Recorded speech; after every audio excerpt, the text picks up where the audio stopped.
Anyone? Anyone want to share?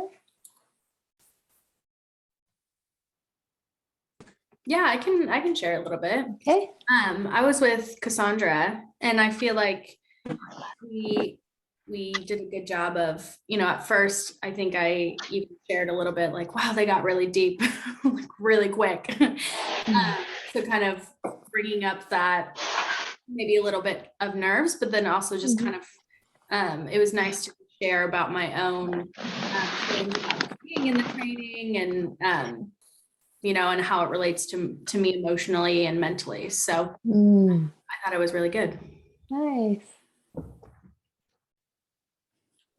Hi. I was in a room with Francisca, and I noticed I kind of had the same thought about felt like you guys know each other, so I felt like you guys went to a certain like place of knowledge of each other. But Good awareness. yeah, and Francisca and I think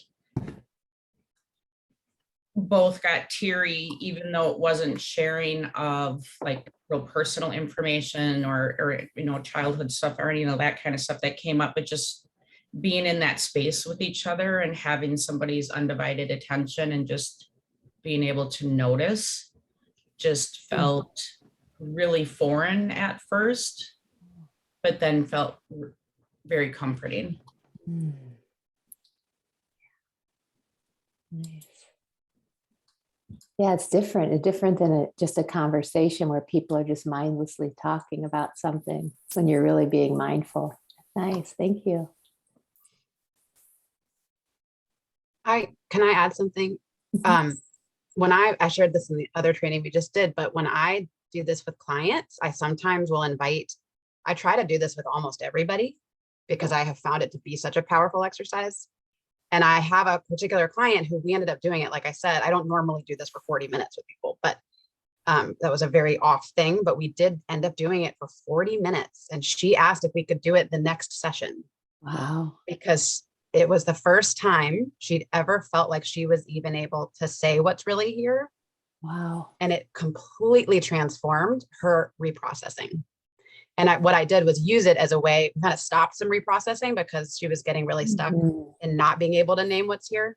And then we did that for 40 minutes for for one of the sessions, and it just completely transformed her reprocessing. Nice. And she said she tries to talk to other people that way more now. So nice. Wow. Yeah, it's a whole different thing than opinions, isn't it?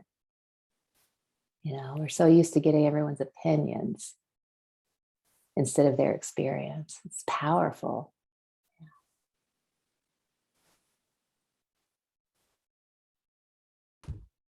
When I was working with I'm sorry guys, my site's poor and I couldn't see her name. I have a hard time with that sometimes. So I don't know who it was, but I know her face.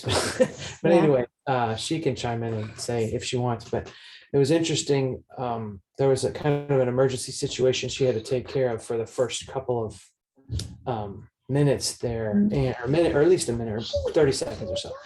And when we started, I started saying that I noticed some stuff about her, and then we did one exchange back and forth where I noticed something about her, she noticed something about me, and then I said, wait a minute, I think we're supposed to say what we're feeling. And I felt when I changed or what we're noticing about ourselves, not about what on one another. And maybe I'm totally wrong. Maybe you can do it either way. I don't know. Right. But yeah. But I noticed when I changed it and I started talking about myself and what my experience was feeling, that for me, and I haven't got feedback from her on this, but for me, it totally changed the dynamic of how it was going, because it was here I am with a complete stranger making guesses and assumptions about what, or just saying what I see. Yeah. And it felt so much more comfortable, and I felt changed the whole dynamic. Great. Yeah. So I don't know. That's a great point. Yeah. And it can be right or wrong either or what. way. Right. It can be Mistakes either are way. welcome. So Yeah. I It's know not. Yeah, it's not right or wrong. But that's a great awareness of the difference between noticing something about someone else or being vulnerable. You know, the vulnerability of expressing what we are experiencing are two different things. And either one is fine, but there is a difference. So good job. Yeah. Does anyone else want to share?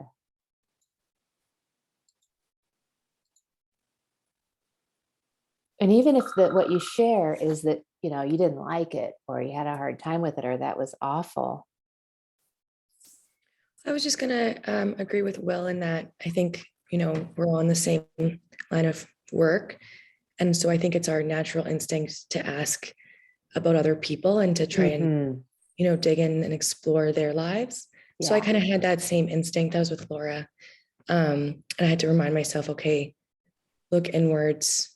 And then I ended up finding like feeling like a really nice comfort Ah.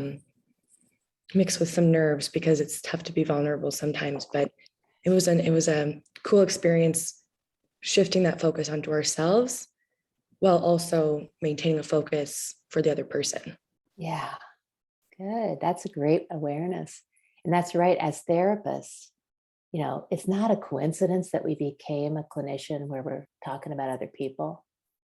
It just isn't, you know, enough about me. Let's talk about you. That's not a coincidence.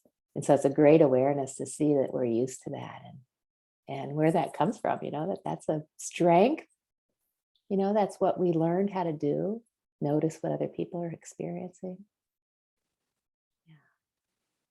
And this kind of ties into where we're starting today, which is kind of reviewing phases 1 and 2.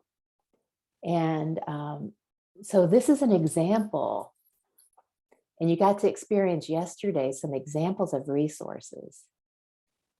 And we have the term resourcing that is different than most other people, you know, imagine it. So what we do, and this is going to be unique to our training. I don't know another one that does this. We resource or think about conceptualizing resources in a way that's based on the actual client needs. Now that seems like it makes sense, right? Why wouldn't we do that? Well, yeah, why wouldn't we do that? But I think the why it wasn't a part of all the other trainings is because initially, you know, you all, as a part of this training, you are asked to read, somebody's off mute, is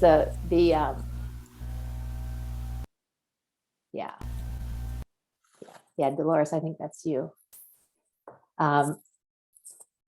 So initially, you know, Francine's training in her book, you know, that everyone is supposed to read as a part of this. That's a part of the teaching too. It's a required reading. EMDRIA requires that that's part of the required reading. And I recommend it because you'll get to see in that book that you'll get to see that how little Francine talks about attachment. She does mention it in this book, and I think it's the first time.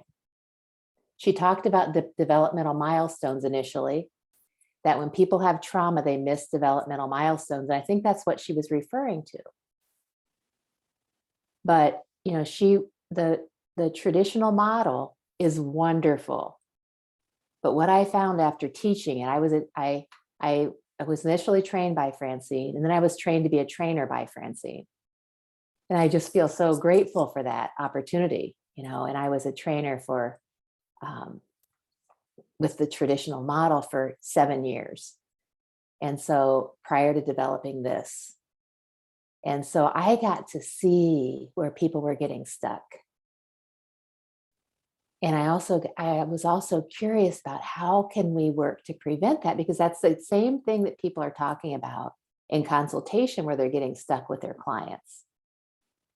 And so the way I initially saw this was I was doing a training in Nashville, actually, and we were in a great big, you know, cafeteria kind of place or whatever. Those were where the live trainings were, on these great big rooms with these high ceilings and hard floors, where your voice echoes, and all these people are, probably 10 feet away, but you can still kind of hear things happening.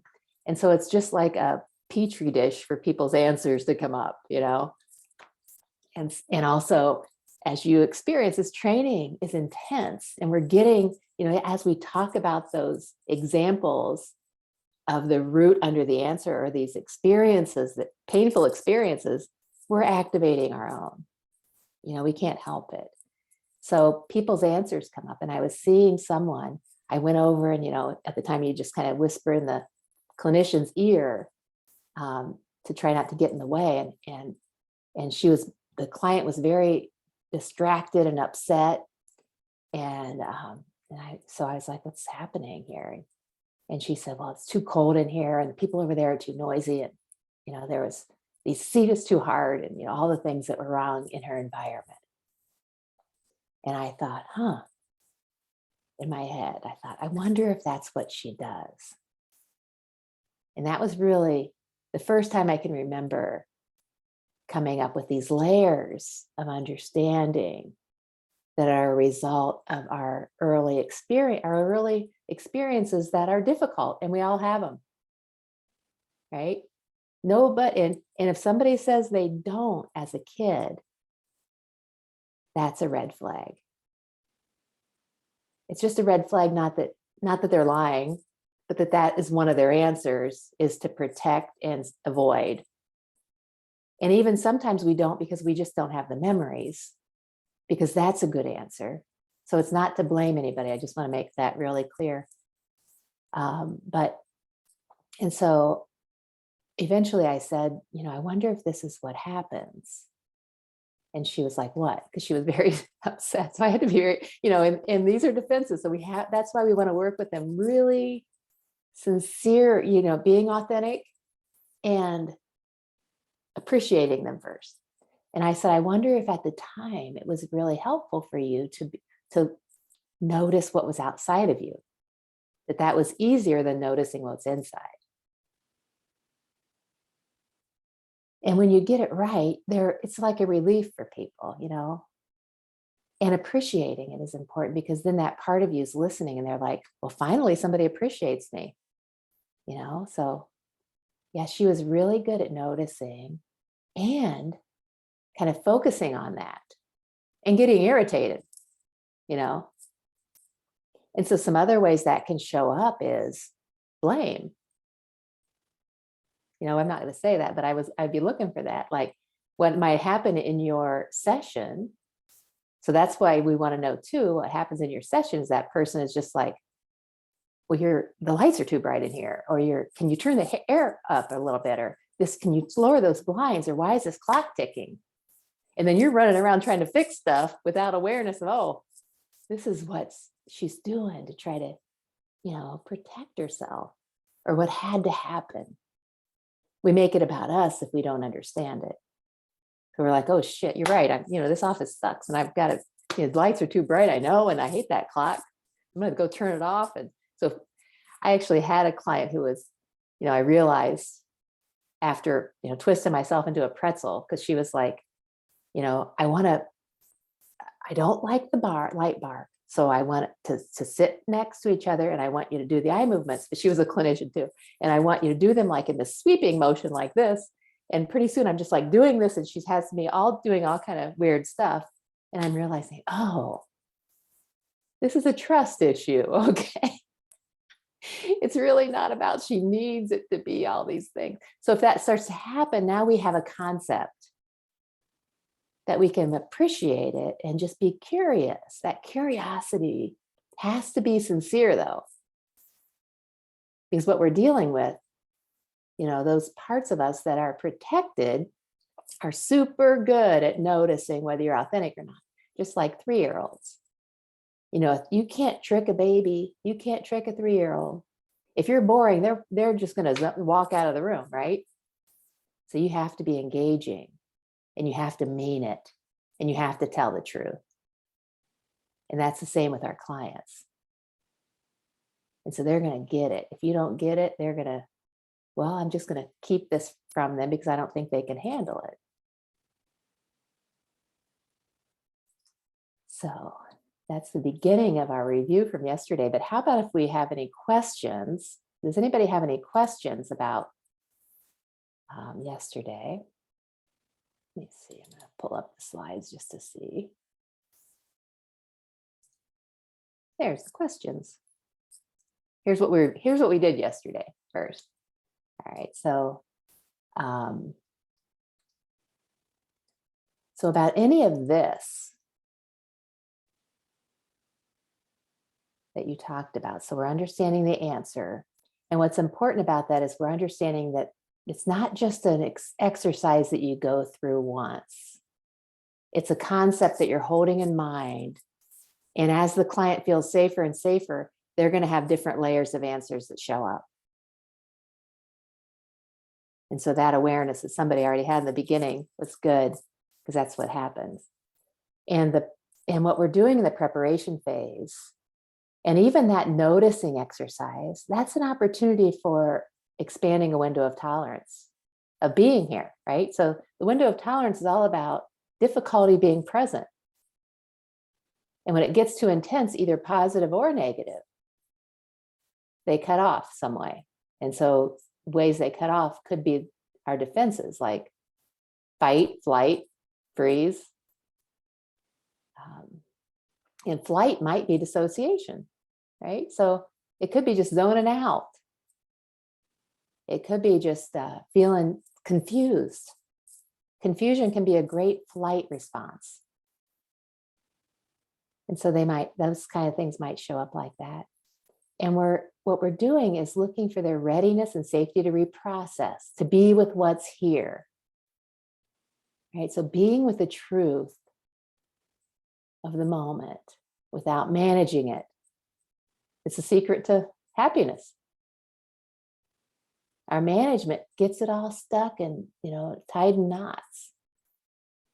The truth is always freeing. And then how do we prepare them to be able to do that? And so we do it specifically with what they need, what's underdeveloped for them based on what we've discovered about them in the history taking. So the history taking for us, the first history we're getting is their current resources and what they might need. And then we're, predicting the pitfalls. And so that's where that's really helpful. As we predict those pitfalls, what we're doing is, it's something in social psychology called inoculation. As we predict with them in collaboration with them, how this might get in the way, because they're so good at it, then it inoculates. So as for many of you, since you got some new awareness about your answer yesterday, now when you get into reprocessing, and even today I heard a little bit of that, which is amazing after one day. So good job yesterday, team, and all of you, that you could say, oh, my answer is here. And that's what our clients will do too, and we can appreciate it when it's here and love it. And then we're looking at what they might need more or less of. And then if you can think about, for a client, before we reprocess, we want a relational resource and a safety resource, at least one that they've demonstrated. So we want to know, can they connect freely? Can they, how are they with maintaining and able to tolerate connection? And what if they go into one of their survival defenses? Do we have a resource that helps them? And so we all have go-to survival defenses. Like some of you may guess what mine is. I have one that's my first go-to, and then I have some others. Does anybody have an idea what my first go-to fight flight response is? Willing to say it? Well, you said it before. You said it once. Right. Control. Didn't you say that? I said control and Yeah. and fight, which might be very similar. So I get a fight response that comes up. And so I might get irritated And my I was the youngest of 10 kids. And so I had to learn how to fight. My dad died when I was 2. And so life was pretty good until that. And then I had to find out, I had to live with a pack of wolves and learn how to survive. So my fight response was really handy. All right, so any questions about that, what we talked about yesterday? I do just have one quick question. Okay. I'm still a little confused about how EMDR defines resources. Uh-huh. When I think resources, I think worksheets and certain interventions that I could use. Right. I feel like an EMDR resources is also used as like a client's strengths. Right. Am I off base there? Well, so the way we do it is a little different, like I said. So if you go to Francine's book and read about resources, there are going to be some resources that are there that are kind of like one size fits all resources. So you do the calm, safe place with people, and you do, there might be a couple others that you do, like the light stream and those kind of things. So what we are doing with this training is expanding the adaptive information processing model, which, so for instance, they talk about how, it is adaptive for us to, when trauma happens, it's adaptive as far as we are humans, animals. It has been adaptive that if we remember those bad things, we are going to be able to prevent them. So if we're living in the wild and we have to deal with a lot of danger, it's really helpful for us to remember the danger, and even helpful to our survival. So it's all based on our survival. We're more likely to survive if we are more careful. And so we have an experience with a snake, and next time we see a crooked stick on our walk, we react to it as if it's a snake. And that helped us survive. Overreacting might help us with survival. But now what happens as we are separate from nature, which good or bad, indifferent, just true, we are still reacting to those conversations we had as if they're happening still. We're still reacting to our sisters being mean to us as if they're happening still. And so that's the adaptive information processing model. What we're expanding that to be is, and what did we do? What did we do when those bad things happened that worked? I liked how Ginger put that yesterday. She was like, it worked, so we kept doing it. And if it didn't work, we didn't do it anymore. So what did we do that worked?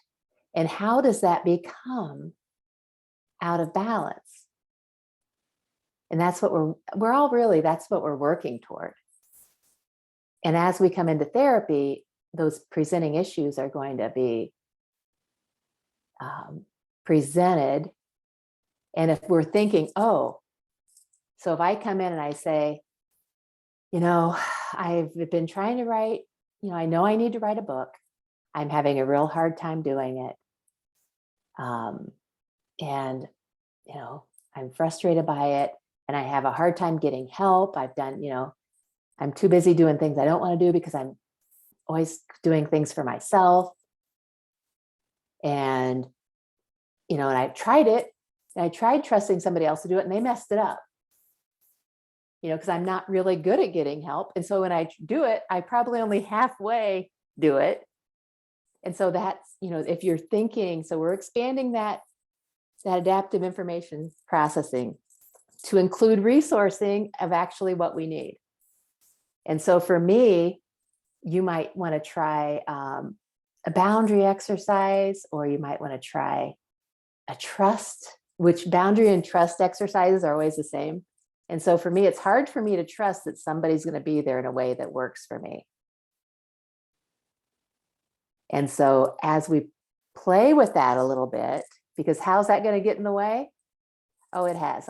I've gone to therapy and I've just been like to the therapist, you know what? You don't know what you're doing. I actually did that. And she didn't. And so, but that's my problem, you know. I am going to be super aware. But if somebody does know what they're doing, I'm just going to be like, oh, this is so awesome, you know, but it's going to be hard for me to have a middle ground there. And so I might overdo the you don't know what you're doing part, and I'm just going to do it myself. So I might come to your session with my treatment plan all planned out. Here, I've done it myself. I've gotten to the root. I understand my answers. You didn't do anything. And when a client does it, you might wonder, oh, wonder if they have some trust issues. And I've actually said that in my office. I've said, oh, how about next time you come in, you just come in and not do all this homework ahead of time and let me help you. I wonder what that would be like for you. And so even that would be a resource building. So we're expanding, we're appreciating what's here first. And all of you, because you signed up for this course, there's a 2-hour video that I know that sometimes we have too much stuff, but it's an option for you on experiential resourcing. The 4 E's of resourcing, it's in your training portal. And so you can watch that. It's really helpful about our different way of being. Any other questions about that? Where we're going next. And I can't see everyone, so. Right. Yeah, so we're going to continue in phase 2 really right now for today, which is in phase 2, we're getting to that root under the answer. So that treatment planning part.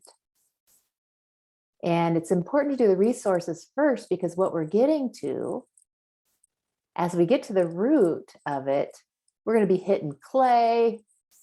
You know, we're going to hit some stuff first that's in the way. And remember, it's underground, just like those roots, just because it was painful and we found ways to manage it. So one thing I want you to be aware of today is what also happens as we get to the root is, as that memory is stored in isolation,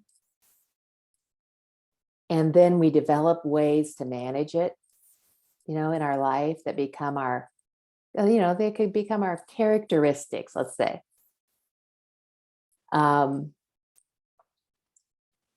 It's important to remember that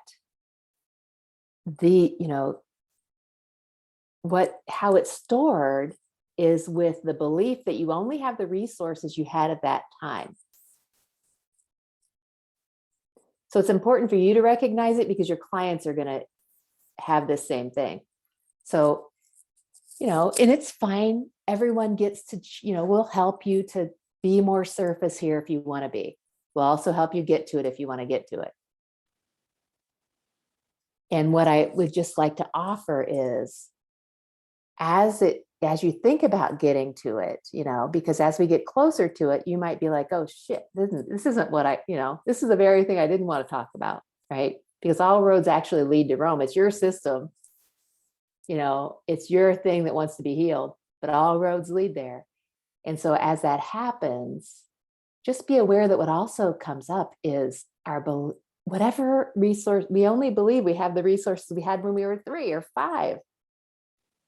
Right? So that's how closely our answer is tied into this. You know, it was built to protect. And then as we get close to it, there's a belief that we can't handle it, or they can't handle it. Whatever happened at the time, whether they couldn't handle it and you had to do it yourself, or you couldn't handle it and you had to cut off and dissociate, that belief comes up at the time. Now, just know that that's also a part of it that's young. And as we're finding that negative cognition, it's not about what you believed then, although it's likely was the conclusion, but it's about how it's still here now, even though you know better, right? So, my main one is I'm not good enough. And so I've been working my butt off for my whole life to prove to myself that I am. And some good things have come out of that, right? And as that comes up, my belief about it might be because you're not good. If you have to be on your own growing up, taking care of yourself, nothing you do is good enough. Or if you're in comparison to your older 9 siblings who are all older and doing stuff, nothing's ever good enough. So that was my whole worldview at the time. As that comes up, it's going to be really hard to be with, because that's what I've been avoiding for so long.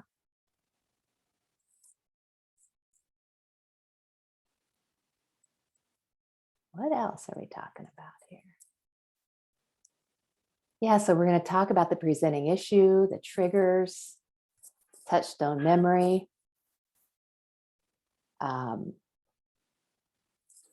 See if anybody needed me. The touchstone memory is the earliest experience under the answer. The target memory is the one you're going to be processing. And today we're going to recommend, if possible, that also be that touchstone memory.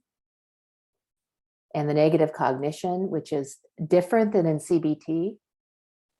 We want it to be as bad as possible. And so we're going to help them make it as bad as possible, because all the other stuff dancing around it is actually our answer. And then we get to the root of the issue, the earliest experiential time prior to the answer. And so this is a powerful way to work. And so you have other ways too, and we're going to talk about those too, of how to get to the earliest experience. We get to it with the longing, through the longing. And that helps to make it relational.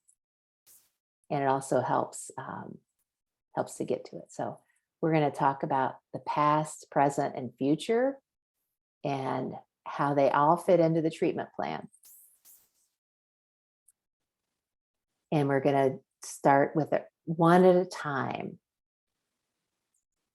So when we get to that earlier memory, what we're doing, we're not thinking and remembering. So that's the difference. We're not thinking about this and remembering something. We are allowing something to be revealed. So we're going to be asking specific questions that help you to access those parts of your brain that have put things away. And so it's really, and this is the EMDR model, is we're intentionally in a safe way triggering those past events so that they are available to process. And so then we can get to that root of it.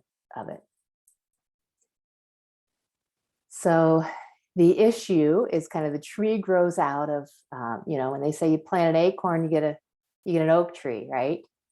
And so our earlier experiences create our present view. And our present view kind of feeds on each other. So as we, those first experiences that happen are the way that we then perceive the next experience. So I would guess that most of our perceptions are wrong. 90% of our perceptions are wrong. Even about ourselves. So with that, our view is colored by our past experiences. And it becomes the window. And my sisters used to do this to me, which was, I hope it doesn't trigger any of you.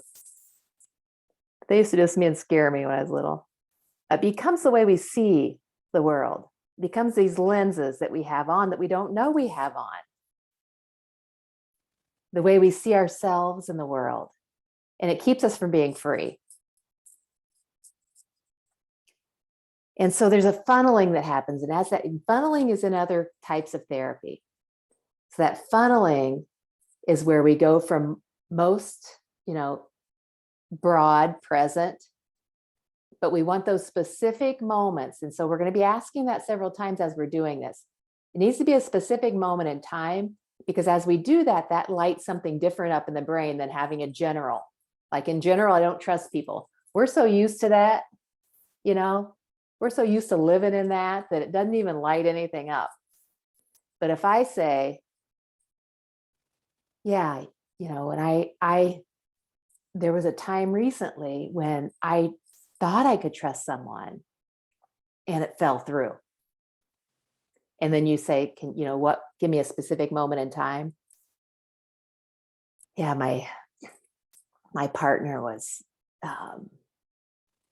supposed to, I'll make something up, but supposed to buy an important birthday gift for somebody. And I usually do that, but I asked him to do it. And then he forgot. And so as that happens, and I can feel it, it's a recent time that something happened. And there's a key here that it's like, there was a longing, something I'm not great at doing, which is asking somebody to do something. And so because I'm not great at doing it, it's probably not going to work out. Right? Because I've been with him for 40 years and all the time I've been doing it, he's not very practiced at it. And I'm not very practiced at trusting or following up and saying, hey, can you, collaborating. So of course it doesn't work out, but we don't see it that way. We just see see, I told you I can't trust anybody. And so we're asking about those specific moments, the worst part of it, what's a negative belief we have now, and then we go down and get to the root and the touchstone. And this is EMDR book, okay? How to get to those memories. If you were at a different training, this is what you would get. You wouldn't get anything about our sheets. So if you want to just do the book, you'll find out why I created the other. But in some trainings too, they would say, your 10 most disturbing memories. You just come up with them. That is also, I've had lots of experiences of that over the past, I don't know how many years, 30 years. And so, but this is a part of ours too. We just add some other things in to help you. So it's what's an earlier time that you can remember experiencing something similar, no matter what they say. And can you think of an earlier time? And can you think of an earlier time? Actually, we changed this in the script to saying, what's an earlier time? Because in our script, because if you say, can you think? Guess what people are doing? Thinking. And so we change it to what's an earlier time? And how about an earlier time? And it comes out because it's coming out really of our emotional part. And so we ask that several times until they stop answering. And this is even if they, you might get to age 2 with me. And I'll say, well, yeah, when I was 20 months old, my dad died suddenly. And then you might think, oh, that's pretty bad. So that's probably it. I'm going to stop. We don't want you to do that. So we want the client system is going to inform you. So you just say it, how about an earlier time? And we're not stopping to be empathetic in that either, because that's what actually, it can either take people offline because it's too intense. We're not stopping to talk about it, to be empathetic. We're just trying to get the information here. And we're getting it in a controlled, activated way. So by just asking those questions is the best way. And so that's why we're asking you now just to have the script. So then if that direct questioning doesn't work, the next is a float back. And this isn't a part of our script unless there's a problem. So we recommend the float back if you, for some other things, like if there's a feeder memory or somebody's stuck. But the way we kind of do this with our other ways, but this is a part of the EMDR model. As you bring up the recent experience of whatever that was, Notice the image that comes to mind, the negative belief you're having, along with any emotions, sensations, and let your mind float back to an earlier time when you may have felt something similar. So it's kind of like the next one, which is the affect scan. And they're kind of like hypnotic ways of getting to things. So some of you may have experienced that. And we're just like allowing whatever's to come up. So these are two things that you'll probably, if you're talking to other colleagues who have been trained, these are the ways that they get to them. And we're going to teach you some others too. All right, so I just want to check on time. We probably need a break, right? We haven't had a break yet. Do we have 2 minutes or 1 minute for the break? I can't see my team, so I'm assuming that's. We're yeah, we're running a little behind. Okay. All right. So if you can let me know from now on if there's a break due. Okay. So yeah, we don't want to go over breaks or over lunch. So let's do a 15-minute break. Sorry, those of you who needed a break sooner. I want you to also take your break as you need it. So hope no one waited to go to the bathroom or something. We'll set a timer up here for 15 minutes. Okay. And do we have a person doing the timer on the screen? I'll do it. Okay. I'll do it right now.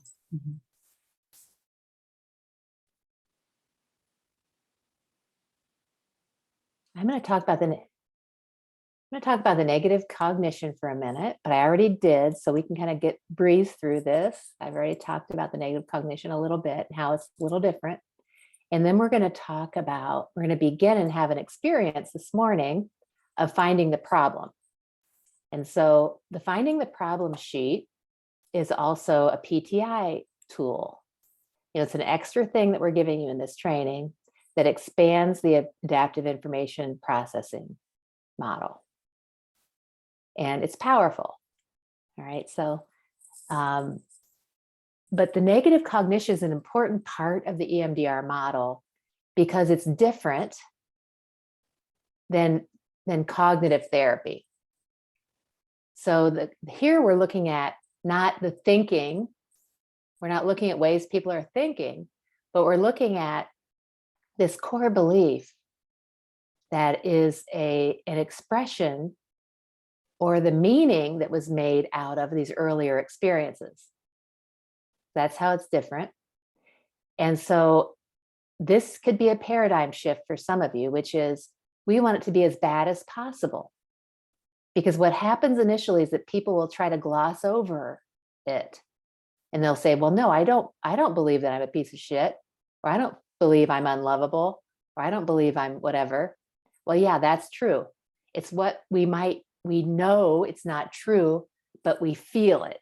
And so that's the difference between cognitive therapy and the EMDR negative cognition. It feels bad. It feels true, but it isn't. It's a belief that we've been avoiding. It's a thing we've been avoiding believing about ourselves for our whole lives, and we built careers on it. It's generalizable. So it's not about other people. It's not about a situation. And people will try to do that because we try to soften it for our egos. It's usually what a child might say, and it's as bad as possible. So that's how it's a little different in a paradigm shift. And we do it because we're not trying to make people feel bad. We're trying to just allow what's here to be here so it can then move and change in the reprocessing phase. And so all of that softening it is actually that brick wall around trying to protect us. And so we want it to be as bad as possible, because then it accesses the truth of that memory and helps to activate it. And it's activating the limbic system. So you'll begin to see the color in the face change. You'll be able to see some activation.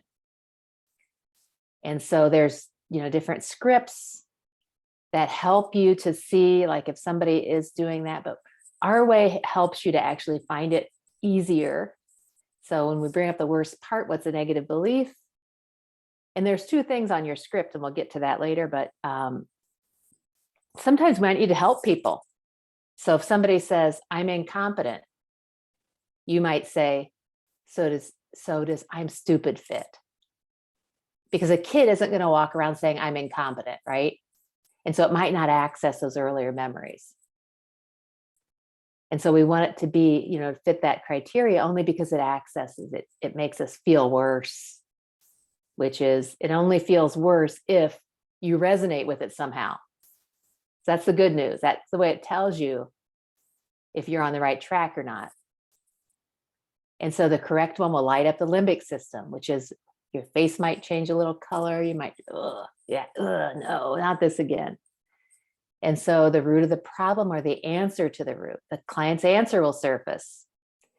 And so what we're doing is setting the conditions. That's important to remember because we're trying to be helpful, right? And sometimes being helpful is the most violent thing we can do. In terms of nonviolence, not like beating somebody up, but we're looking for how they had to adapt, and we're letting the client's system access the reason for that answer. And if possible, it comes up organically. And it's often connected to caregivers, but that was another way we protect. Like we try to make it all about school or not caregivers. And so there's some questions that might help with that we have there. It might be like, and what happened when you went home and told your parents? Oh, I could never do that because I'm afraid of disappointing my parents. Yeah, there. And that's really the root of it. So it's not blaming, it's just understanding. And the family culture, and it's going to be different. So that's another reason we want to be organic, because all of us have different experiences, different cultures, different ways of experiencing. And so we don't want to put ours on other people.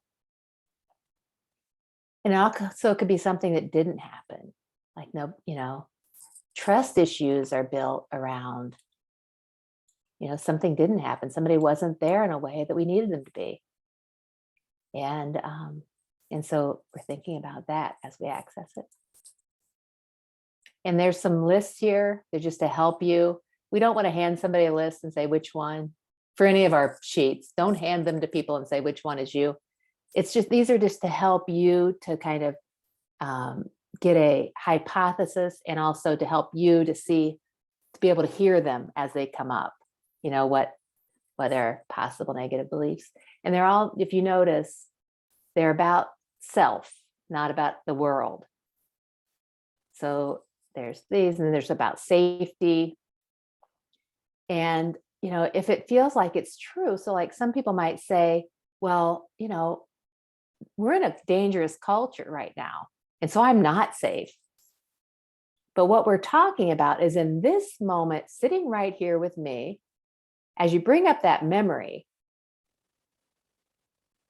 that's what we're talking about right now, and not in regard to, nobody's really ultimately safe, right? And an asteroid can come breaking through my roof right now and traumatize all of you watching me.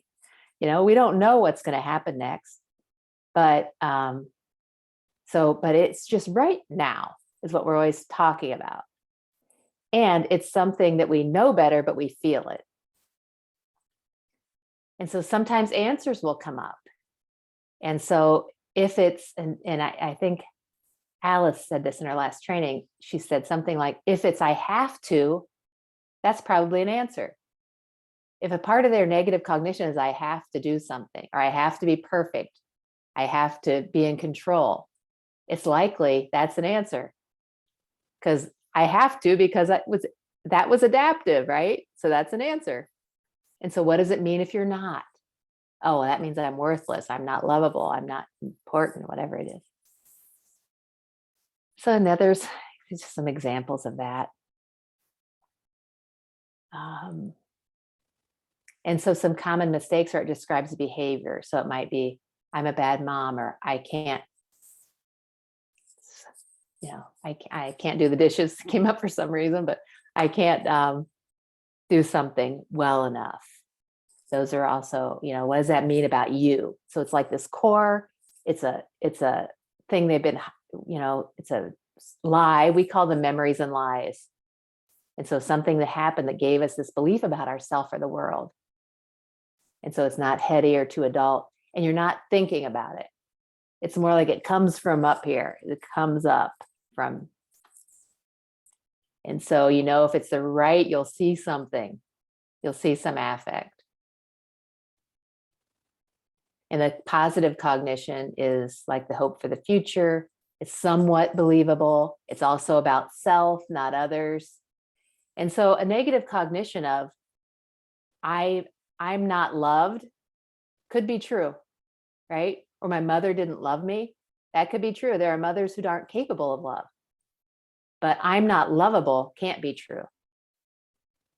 We're all lovable. We may have never experienced love. So it can't be about the outside. So it can't be true. It has to be about us. And so the same with this, it has to be generalizable about us and about it possible being true. So, and we want it to also be, a desired future, not just the flip side. Sometimes it is, but we want it to be like what they want to believe. And it can't be magical thinking or too big of a leap. Like, it can't, for somebody who's never experienced love, or somebody who's, always hidden, from experiences that, I am, I can take on the world, it might be too big of a leap. Or I am amazing. I am a shining star, might be too much. But it might be, I'm okay as I am. And so we might have to help with that too. And we don't want to try to make it too big of a leap. So,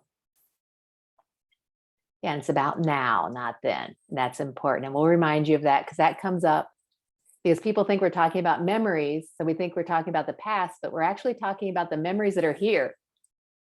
They're still with us. And so that's why it's important, because it's still here. All right.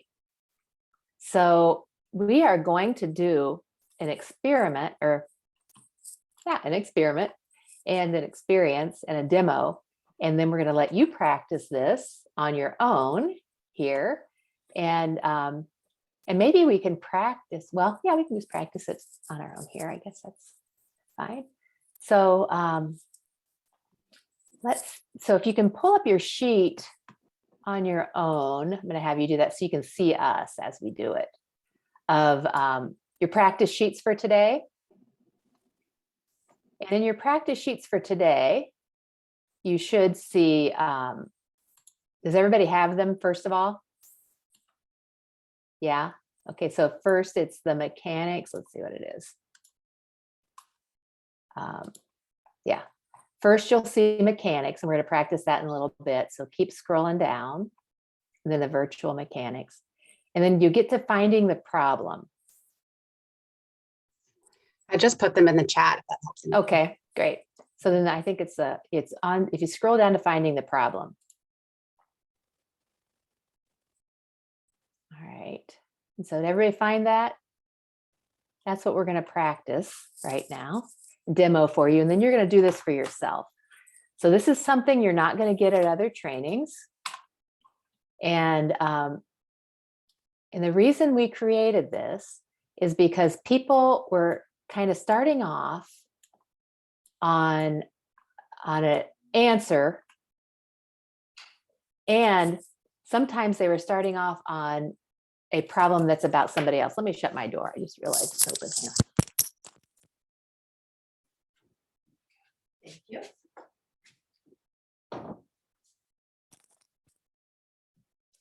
Okay. So this, have any of you heard of the concept of a universal theme in therapy? So it's like we're looking for, we all have one, and they're based in our answers created, right? So universal themes. And so we're going to go through 3 things, and you can even be thinking of this as you're watching us or whatever, or you can pin us and just watch us. Did we show, so if you want to pin the videos, I think you might have learned that yesterday. You can pin 2 people's videos. So if you go to beside the mute button and there's 3 dots and you say pin, you can pin me and you can pin Catherine. And I'm going to pin us both. So we're both Liz. on here. Oh, Liz. Liz. Okay. I Yeah. see. I didn't miss it. Okay. Well, remove pin. All right. So pin Liz. All right. And so does anyone need help finding the sheet? Okay. All right. So we're looking for, we're going to be looking for the universal theme and then the longing, relational longing. And then we'll go on to the second page, just for your demo, the demo purposes. All right. Okay. Hi, Liz. Hi. All right. Thank you for doing this. So we're going to be looking at how to find like the universal theme. And what I'd just like to ask you to do is to think about some current issue or problem that, if it was resolved, would make a significant difference in your life.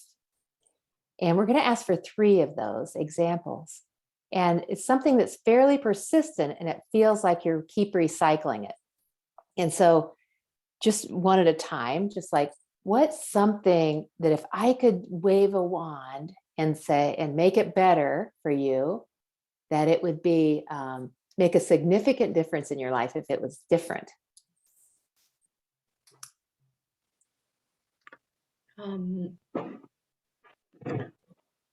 One thing,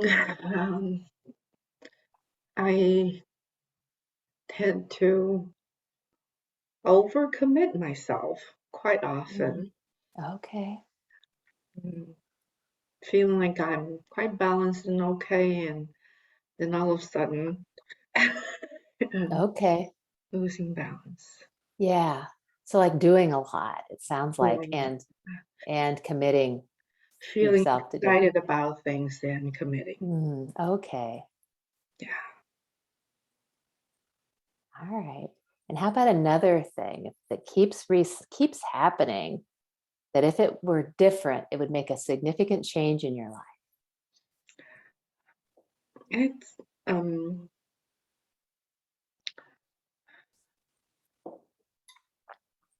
they are maybe related. Another thing is saying no is still hard, and I find myself the more stress, or sometimes a lot of times I find it afterwards. I'm stressed. I was getting stressed, and I am becoming more flexible and saying more yes, and that's Okay. that cycle. All right. So saying no and getting stressed, or saying yes too much and getting stressed. Yeah, the more stressed, then the Yeah. more likely to say yes. Okay. Great. Yeah. All right. And so how about something else? If we could change it, if you could, if I could say, this is going to make a huge difference in your life. If this is different, and what would that be? What's another problem or area of your life where you feel limited, or some things, if it was resolved, would make you feel very free?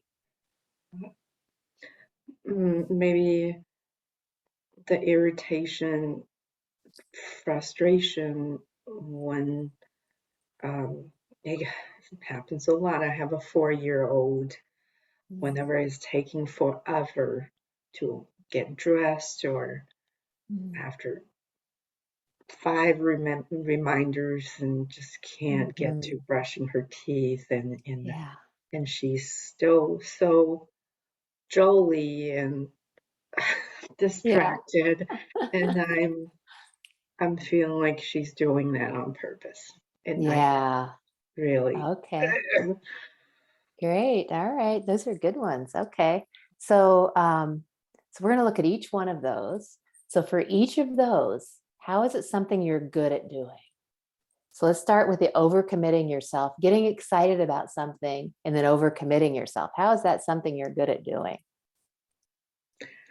I guess I'm good at getting excited and passionate and Yeah.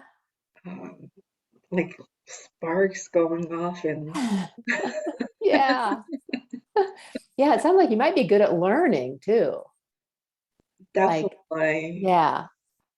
that So feels excited about learning, excited about new things, excited about adventures, it sounds like. yes. Yeah. Great.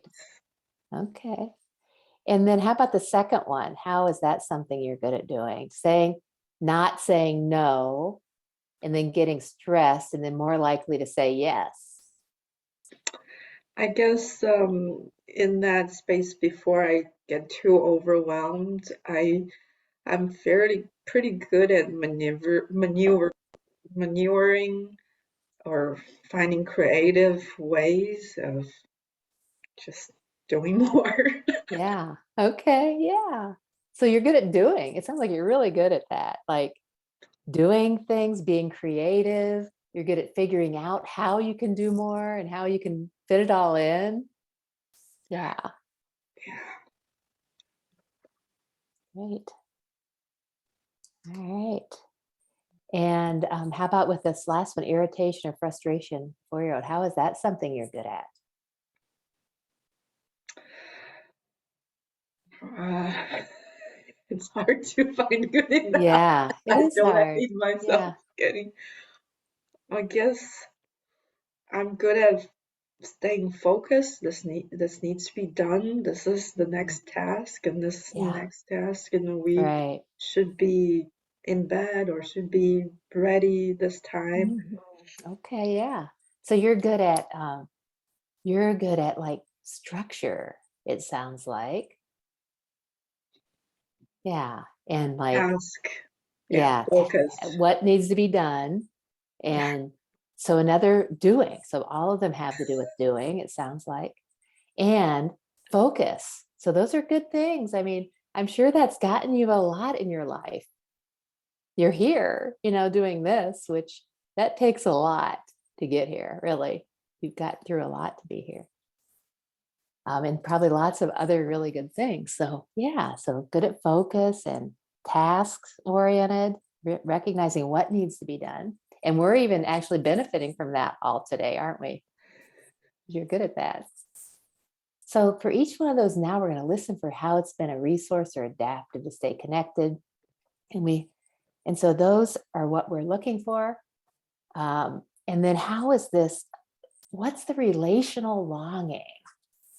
So first let's look at how those were. So we just did that, how those were adaptive. We're listening for that, right? And so as you think about each of those, we're going to start with this sparks of learning, being, this overcommitting yourself, getting excited about things. And then the way that you're good at that is because you are really good at passionate about learning and all of that. And so as you are in those moments of overcommitting, what's the longing? So what's the relational longing that you want that you're not getting? Relational. Mm-hmm. Maybe recognition, um, just passive attention. You are, you are good. Yeah. Yeah. Great.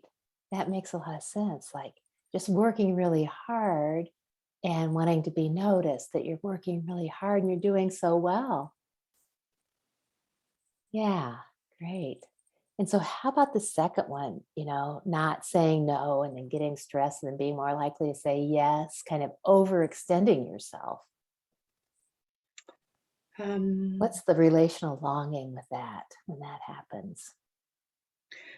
Not wanting to. I'm noticing maybe one part, two parts. Maybe one part is not wanting to disappoint others. Mm, Um, yeah.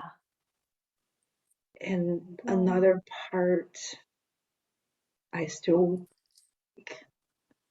I want to prove that I can do that. I want Mhm. to um, Yeah. meet the needs, whatever demand. Right. Yeah. So it sounds like, again, just working really hard to have it be seen that you're, to be accepted and connected, almost like for connection. Yes. Yeah. Like somebody sees you and sees how hard you're working and what a great job you're doing. And you in it. Yeah. Yeah. Yeah. Yeah. And so how about the third one? Like thinking about in those moments of irritation or frustration, what's the relational longing? What do you want that you're not getting? Or what's the relational longing? Um, I really, I feel like I wish my daughter could really just listen and consider mommy is getting stressed or mommy is tired. Yeah. Yeah, So again, being seen, it sounds being seen. Yeah. like your needs being seen. Yeah. Yeah. Great. So yeah, and I could be wrong. That's just a guess, but it sounds like that relational longing is for somebody to see that you need somebody. Yeah. Yes. Yeah. To see what you're going through. So then in finding the targets, we'll be looking for times when you had that hope for the longing, but it didn't work out.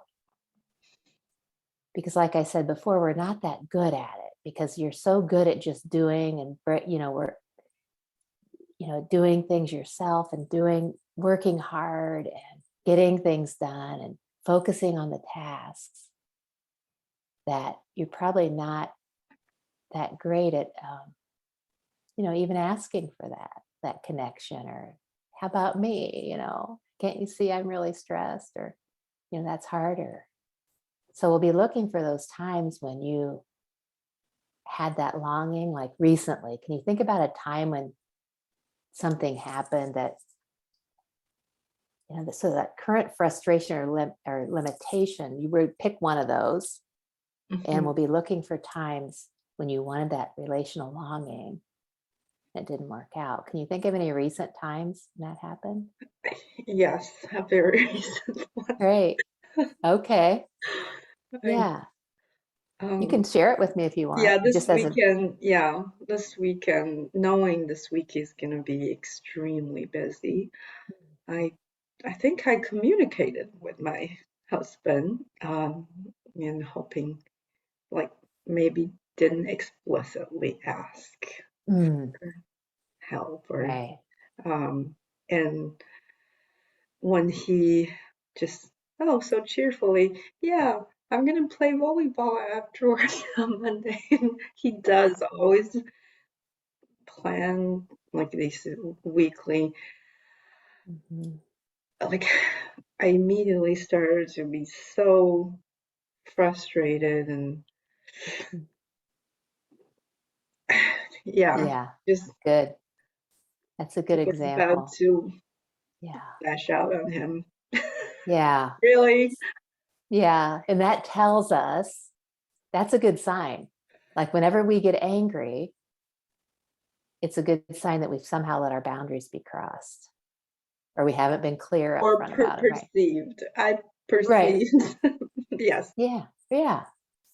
Yeah. But somehow you aren't, because you're so good at doing things, you might not be that great at explicitly making sure that people know what you need them to do.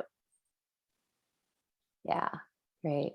So that would be a great present symptom or present trigger. So that would be your first present trigger number 1 on that next page. So we do the, we do the bubble sheet with all the circles, and then we're doing this current frustration. And this is just to help, the longing. We're writing down like the things that we said we're going to work on. They pick one. And then identifying times they had a hope or a glimmer and it didn't work out. And we're looking for times the client had a hope or a longing for that missing attachment experience, but it didn't work out. So thank you, Liz, for helping with this. You. All right. So any questions for us about that process? We're going to have you do this on your own, and we're going to help you out with it. So the tough part is making it relational, because that longing sometimes will say, well, I wish I could just do this. And that's our answer coming up, right? But making it relational is what really helps us to activate those early experiences. So we can, when we start hearing that, we almost can see, the values and the boot camp that Liz grew up with, right? And there's nothing wrong with that. We're not putting it, there's nothing wrong with it. They gave her some good skills, but with all of our boot camps, there's a little imbalance, right?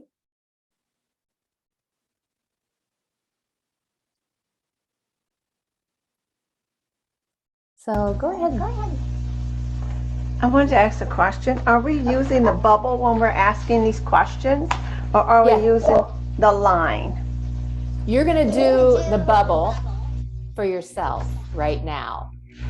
Okay. And that's going to prime the pump for helping you to begin to see the universal theme. And then the questions are kind of a repeating of that, but the therapists will be asking those questions as we look at the bubbles. And then they're going right to the next one, whereas the present trigger 1. We want you to fill out the bubble sheet. Okay.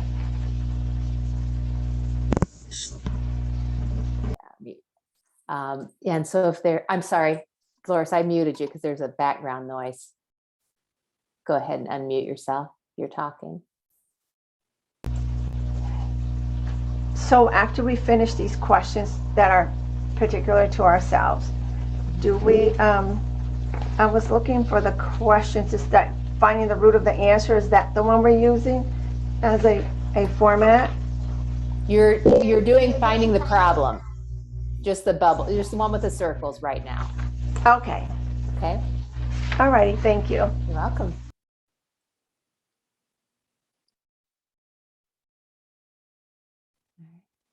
And if anyone is finished with it and would like to share and kind of check in on how it is, that would be helpful for other people too. So if anybody finishes and they want to raise their hand and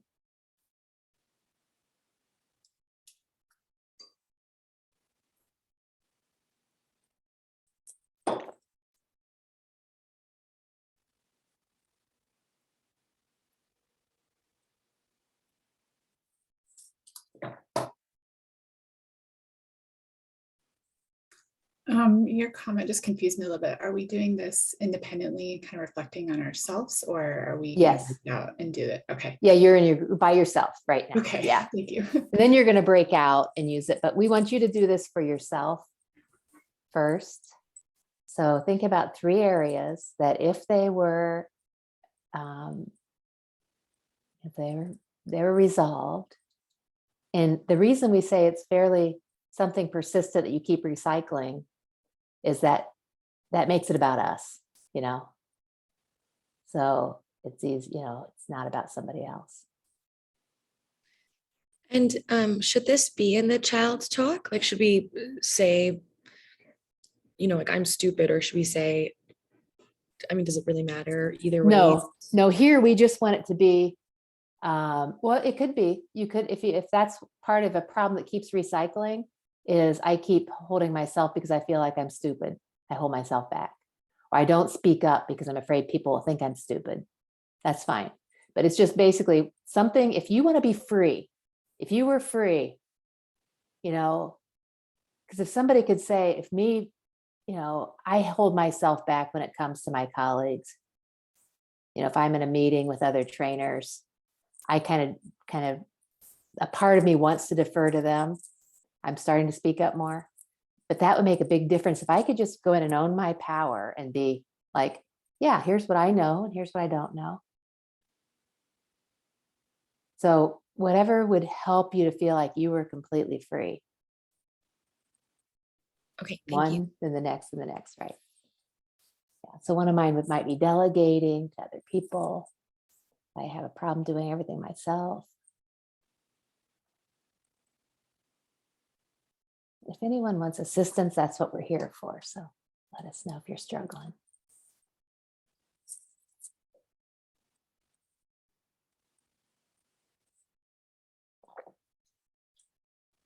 The hardest part is probably, sometimes the hard part is how is that something you did well, you do well. And the other part is probably the hardest. What do you want that you're not getting? So trust issues, generally we want someone to be there for us in a way that we need it.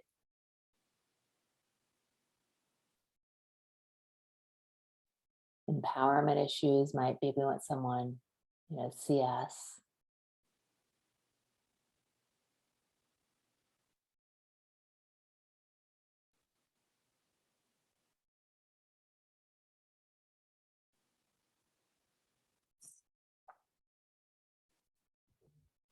If we're done, were you wanting someone to volunteer? Sure, you got it. Yeah, I'm ready. All right. So what are your three things? Or go with, first with just one. Yeah, so first one, I'm argumentative. No, you're not. No, sorry. This is like a huge problem in my marriage. My wife will tell me something that I do wrong, or she'll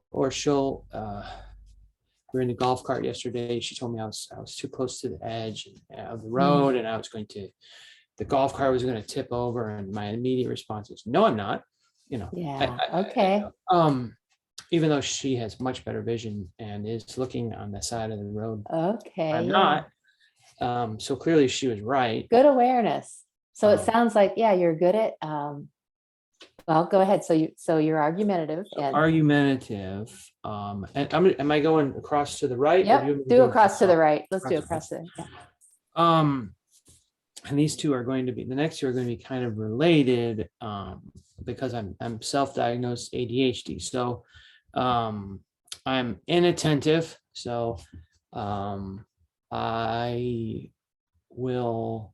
find it very hard to focus. Mhm. I'm very, very difficult for me to be in the here and now. Okay. I can, if Mhm. I can get my ADD to hyper focus on the here and now, then I can do excellent at it. But then when I'm Okay. not, so inattentiveness, and the last one is impulsivity. So Okay. and that kind of ties in with the argumentativeness. So I don't think, but before I respond, I just go and do, just Okay. whatever, Yeah. fly by the seat of my pants. All right. Very, very poor at thinking before I So do. what did you put for the first one? How that's something you're good at when you're argumentative? Well, I think defending myself. I come Right. from a family, I'm the fifth child. I've told everybody yesterday, I only see out of my left eye. So I was born Okay. totally blind. I actually had several Wow. operations. God's grace, sight in my left. So I've had to like really fight. Yeah. I'm the youngest by a long shot. Plus I have a different dad than the rest of my siblings. Mm. So and my mother told me that she was considering aborting me, and she aborted the one before me. So there's just a lot Yeah. of So fighting to me- even be here. Yeah. Yeah. Just Right. fighting. Yeah. So that's a good and trying to be as good as everybody. Like I want to really try and be Right. I want to be like a two-eyed person. I want to be like, Comparing, it sounds like too. You're good at that. Yeah. so what's that's, yeah, go ahead. What's your second one? How are you good at that? What are you good at? So I just spontaneous. We can go Yeah. down any rabbit hole you want to. I think it's great in therapy because somebody can go down another hole and I'm like locked in, and I love Yeah. it. It's a fun journey. Uh-huh. So I think spontaneity, you know, and also kind of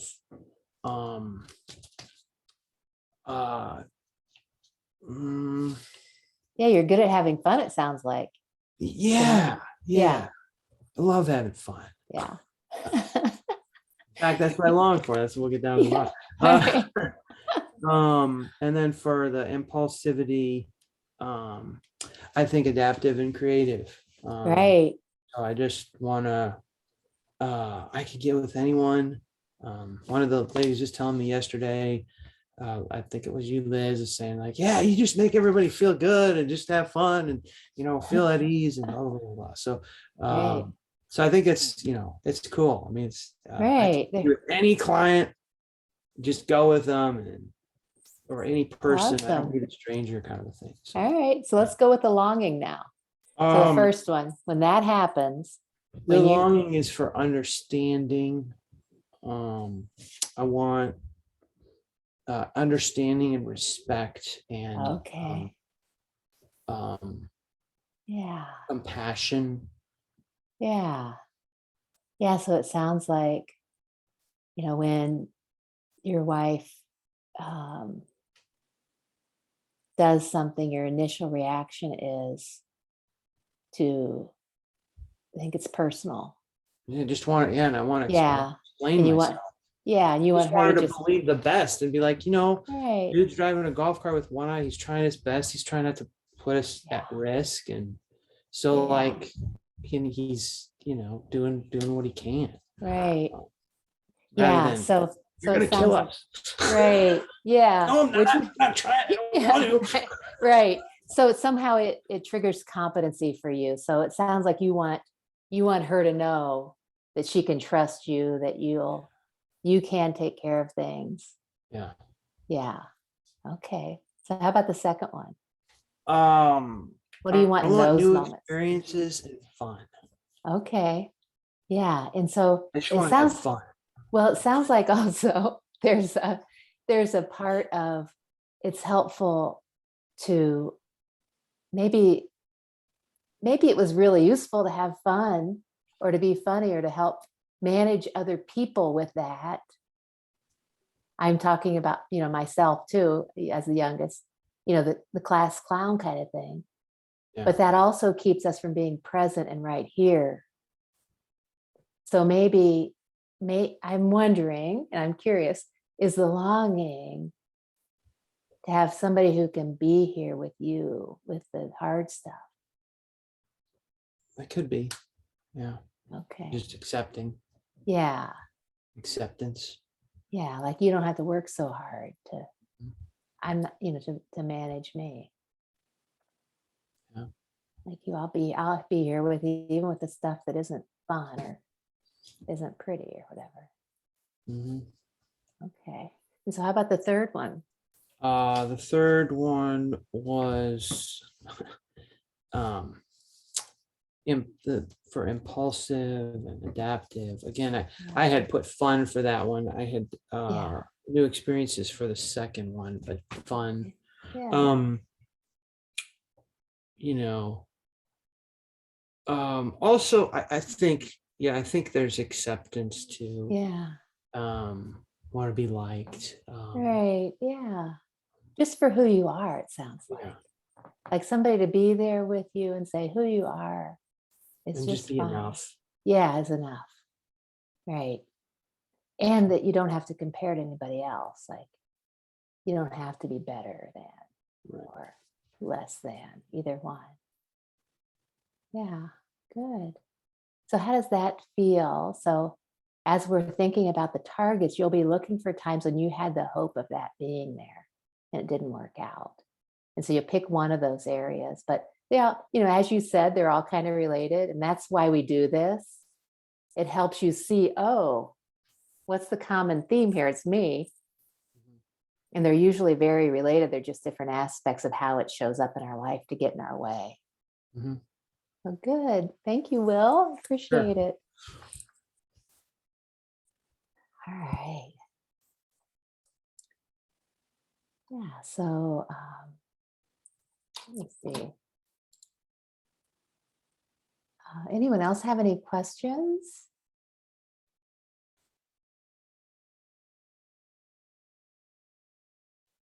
Yeah. We Yeah, did that. I Go ahead. have Reena here. So on the worksheet on the relational longing, there's like 6 circles. Are we supposed to just write 3, or what's the last 3 for? So the first 3 are the different areas that it shows up. The Yeah, second 3 are the relational longing, what you get, or how the second 3 are how it's been adaptive, yeah, how it's something you're good at doing. So the instructions are actually on the top of okay. each 3 circles. So the first are the 3 areas. The second are how you're good at that. The third is what's the relational longing. Oh, okay, okay. I put the first 2 in the first line. Okay, that's okay. Yeah. It's just to trigger that, help you to kind of prime the pump to Yeah. see that. All right. So Ginger or Catherine, whoever wants to be in charge of the schedule, how are we doing with the timer?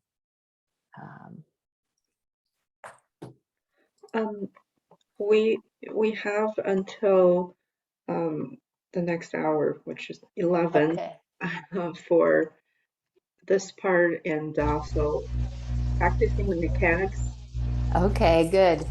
I'm doing a lot better because I'm on Eastern time, and I was thinking Eastern time. So I was thinking, shoot, we really are behind. So we're not that far No, behind. we're on schedule. so- Good. I Mhm. feel a lot better. Yay. So that's my answer. I'm here, but I blame myself, number one, for things, and I don't trust that I'm doing it right, I guess, but good. All right, so we got lots of time. Anyone else have any, does anyone else want feedback? Or if you're struggling, I can help you with it.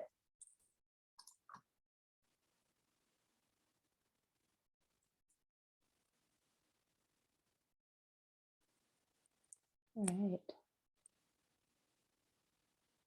So the next thing we're gonna do is teach the mechanics and teach phases 3 through 7. And then we're gonna do a breakout. Groups of 9. We're gonna do getting to the root and go over the practice sheets. And then we'll have lunch.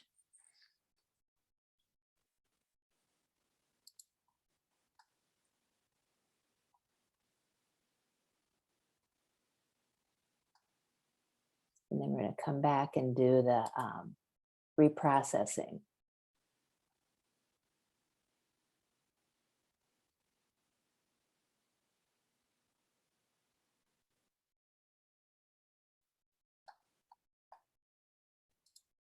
Right? Does that sound right, Ginger? Look about right for that schedule? Yes. Okay. All right. So any other questions before we move to the next part? All right. So we're going to go over the mechanics.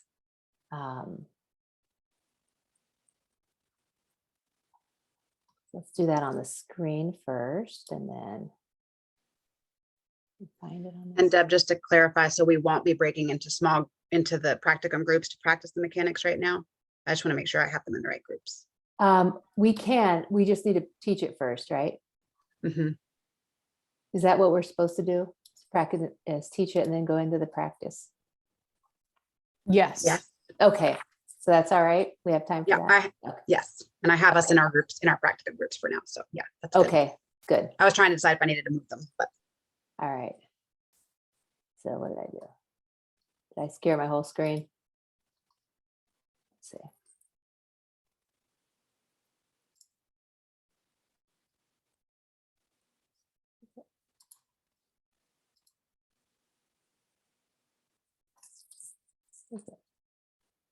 Are you seeing my, what are you seeing? It's a black screen. Yeah. Okay. Anything. All right, so I think I need to get on my, let's unshare for a minute. Let me get this up here.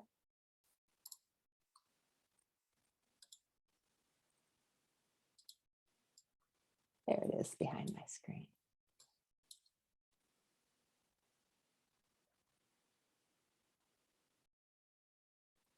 Okay.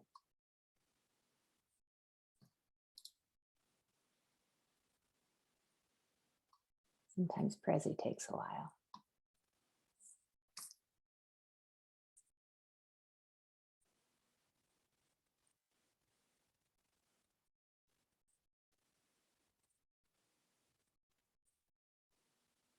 Yeah, I looked at the clock and I thought it's 10:15 and they haven't had a break yet. Oh my gosh. So we were only just a few minutes over instead of an hour. That's good. Time is relative, isn't it?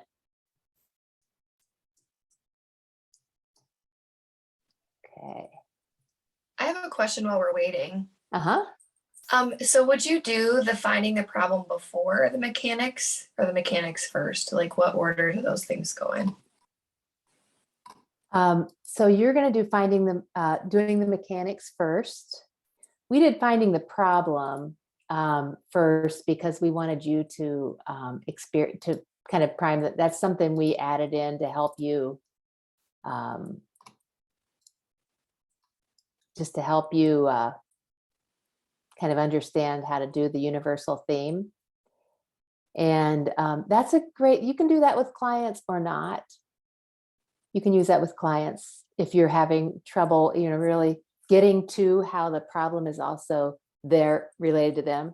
Sometimes people will come in and they'll say things like, you know, it's all about the external world, you know, and it's hard for them to see how, if there's anything they can change to make it better. So it helps people to see how they are participating, kind of. So some clients can handle that, some can't. But, you know, you're welcome to use that with clients. I'm just going to actually just share the practice sheets to show you the mechanics part. Yeah, so virtual mechanics, and in your book, we also have the mechanics for in-person that you can look at, and lots of in-person, you know, therapy, relational or resources. And so when you're doing the virtual mechanics, we are doing this in a session prior to doing the reprocessing, because we want to practice these things and know, you know, so they feel comfortable with something that's kind of different ahead of time. So you'll do this first. And maybe as you're explaining EMDR and you've decided to start doing the reprocessing. So we want to, you know, get them used to something that's kind of different, which is going to be the eye movements or tapping. And so part of that, if you're on the screen, is to experiment with the screen, distance from the screen, if you're going to be, your face is going to be in the screen or not. And so we're going to instruct you to pin the person, pin the video of the person who's you're working with, so it doesn't keep flipping back and forth. And then decide if you want both people on the screen or if you just want one person. So so you can pin yourself and the person and you'll both be side by side. And so the client can choose that too. Do they want that, or do they just want you, you know, to see the screen?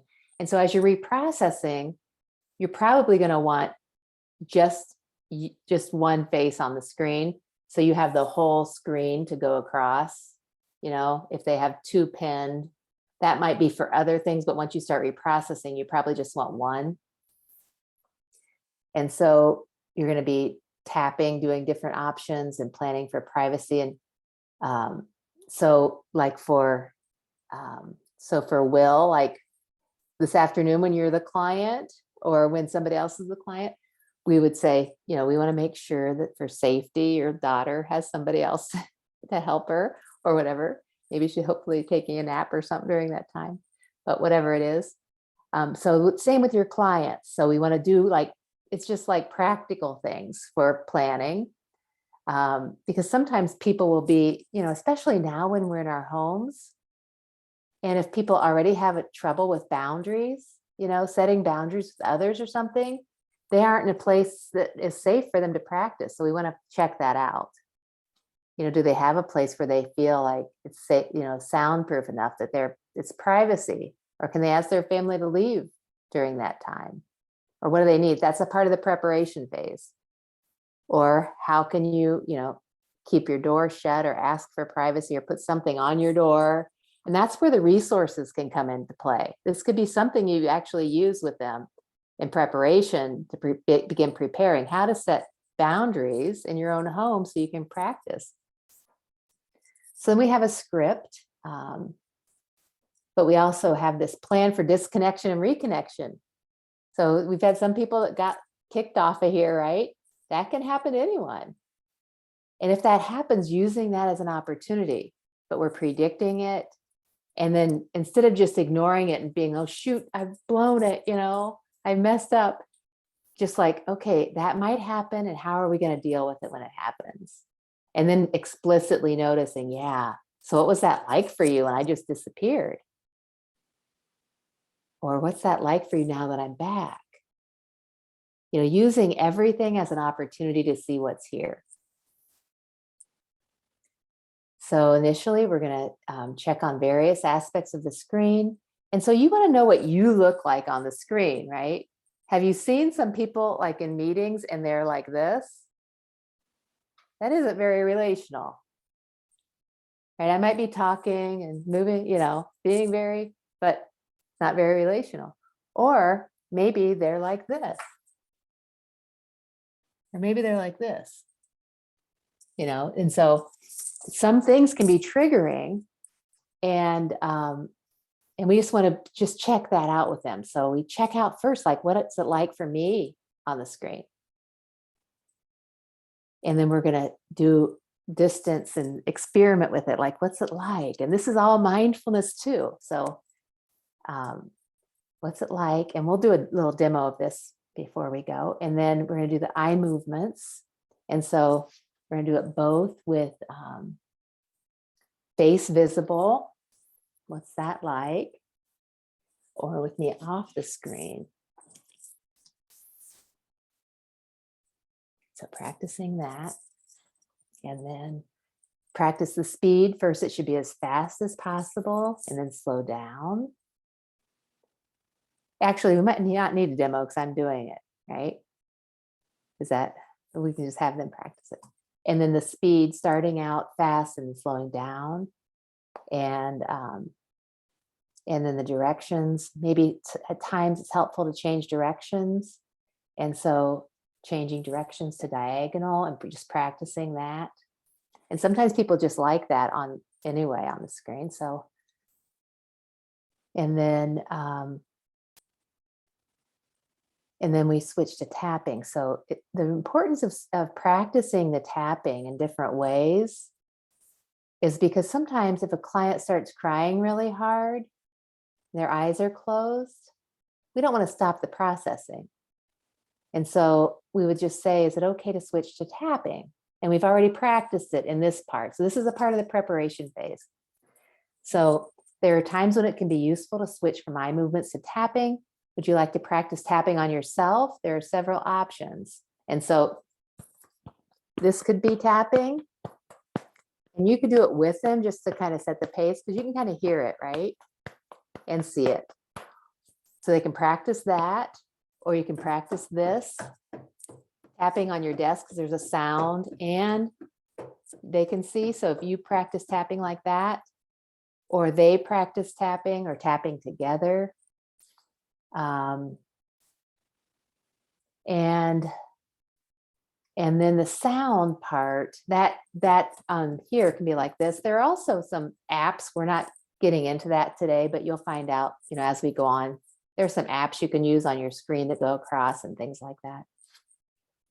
But we always want to do it with the lowest technology as possible when you're learning. That's why we don't teach with the sound bar, the light bar, or the tappers. We don't want you to have to require to buy something and they go bad. You know, they die. So you need to learn how to do it without anything, you know, just your arm or your whatever. And then you always have it with you, hopefully. And then the reminder about instructions. So you're just going to be reading this. So another possible option is for me to tap on my desk or knees in a way that you can hear and see. And then they do that large movement and they notice that. And then EMDR is intended to bring balance to your system. I'll be asking you some questions with the intention of helping you find the root of your presenting issue. As we've discussed, some disturbing experiences become stored in your system with the original images, sounds, thoughts, emotions, and body sensations. And when these memories are activated in the present, it may feel like an overreaction, but it's just the inadequately processed memories that are being activated. As we go through this process, the best thing you can do is notice your experience and give honest feedback, no matter what it is. And you do not need to try to do anything. I will do the eye movements for a while, then stop and ask what you're noticing. At any time, you can just give me a snapshot of what you're experiencing. And I don't need to know everything, just whatever you experience is okay. And so that's a thing to notice too, that, you know, sometimes, clients can say, I would like you to go longer. So if you're a client today, you can say, can you do a few more sets, or you're going a little bit too long, could we stop here? Don't be afraid to say that, because you also want to give your clients permission to tell you that. And so that's fine to ask for that while you're doing it. And if at any time you'd like to stop, that's okay. Would you like to raise your hand like this or do a timeout signal? Or just say stop.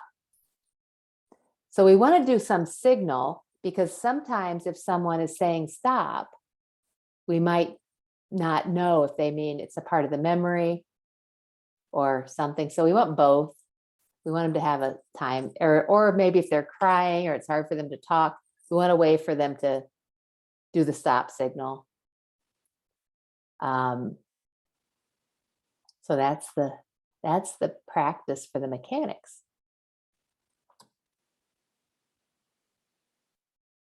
All right.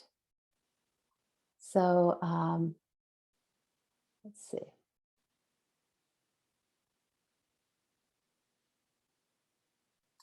So let's go over phases 3 through 7, and then we'll break out and practice.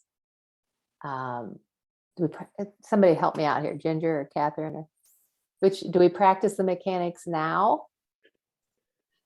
Yep, that's Yeah, Renee's. Okay. Renee's Okay. schedule. Okay, so let's practice the mechanics now. I'm on the wrong schedule. That's fine. All right, perfect. Let's do that now. Let's break out into groups and practice the mechanics. And we'll be coming around to help. And so you'll be in your groups of 3. You'll have an observer, just like yesterday, an observer, a therapist, and a client. And if you can kind of get right into it and start practicing, everybody will have a chance to practice it. All right. Okay. Wonderful. All righty. So you give me just one moment. I'm going to pull up our slides here.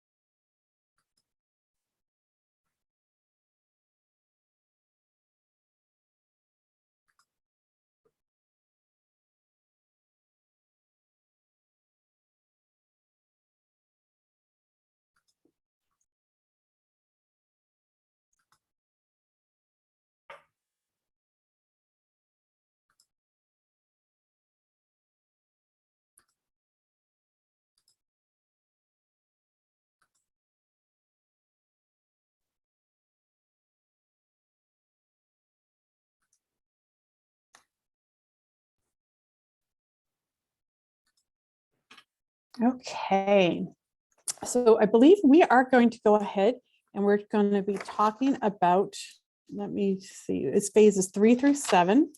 I believe, here. Were there any questions real quick about the what we were just practicing as far as the logistics or the mechanics of the EMDR?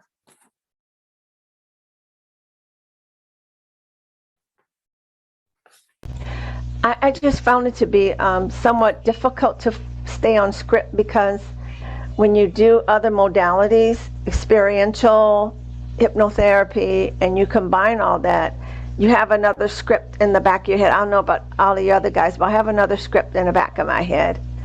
So it's hard to follow the script. So Okay. it's been hard for me to do that and be authentic, I guess that's where I'm at. Yeah, especially when it's new. Yeah, Yeah. it can be that way. All righty. So what I'm going to do is, if you want to either have your practice sheets in front of you, we're going to go ahead and find the root under the answer and then move on to phases 3 through 7. So let me see here.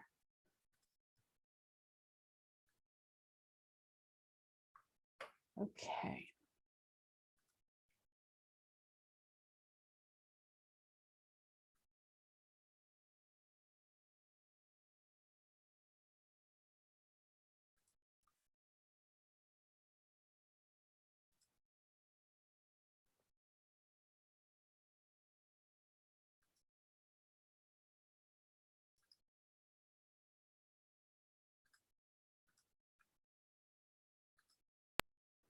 Okay.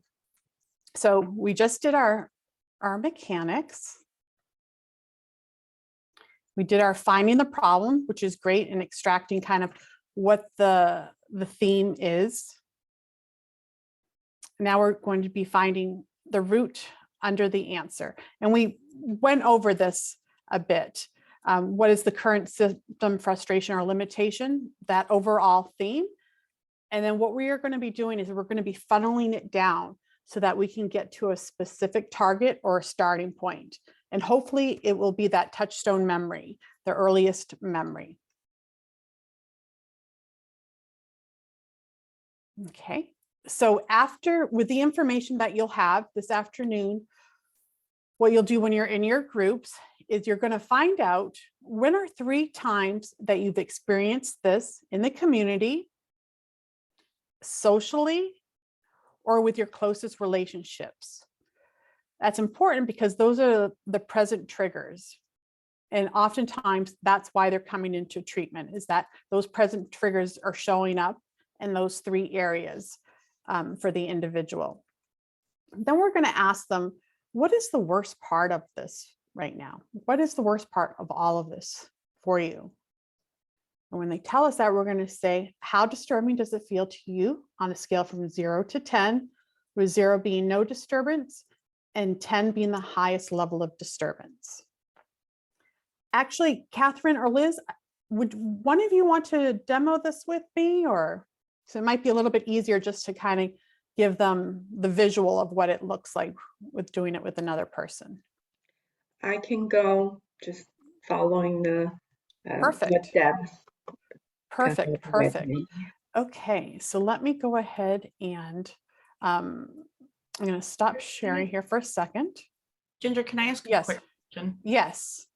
I'm curious about some of this and like trying to get to earliest memories. What if you have clients who really struggle with having any memories? Like I have clients who are like, I don't remember anything really before I was 16, or really having a hard time coming up with specifics.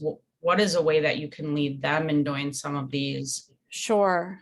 Because then some people have guilt and shame around not being able to remember, and I wouldn't want it to feel that way for them. Right, right. That's a great question. So we're going to work with whatever shows up. And if we can't get to that earliest memory, we're going to work with the earliest memory that does come up. But part of finding this root under the answer, when we're funneling down, we're going to be activating some of the limbic system. So oftentimes they remember more than they initially thought they would. If they don't, we'll just go ahead and work with what comes up. And oftentimes what happens is that as we're reprocessing through those memories, earlier memories come up. And so what we'll do is just we'll write those on a piece of paper on the side so we can reference back to them. But it's not uncommon once we start clearing through some of the targets and the memories that earlier ones start popping up, or there's like a lot of, oh my gosh, I remember this now. Thank you. You're so welcome. Okay, Liz. So Liz, could you tell me, when is a time that you noticed, when is the last time you wanted or experienced this at work or in the community? So we're going to take the information that you got with Deb and just kind of plug them into our present triggers. Yeah, the same issue of working, doing a lot Mhm. and can't relax. With Yeah. professionally, just started adding appointments, starting to move around for some Mhm. to support clients' school meetings or stuff. Okay. Is there a specific moment in time that comes to your mind when you think about this and related to work? Yes, I can think back a couple weeks in March that I noticed a lot of communication coordinating time slots. Okay. Yes. Okay. And how about a specific moment in time related to your friends or socially when this may have come up?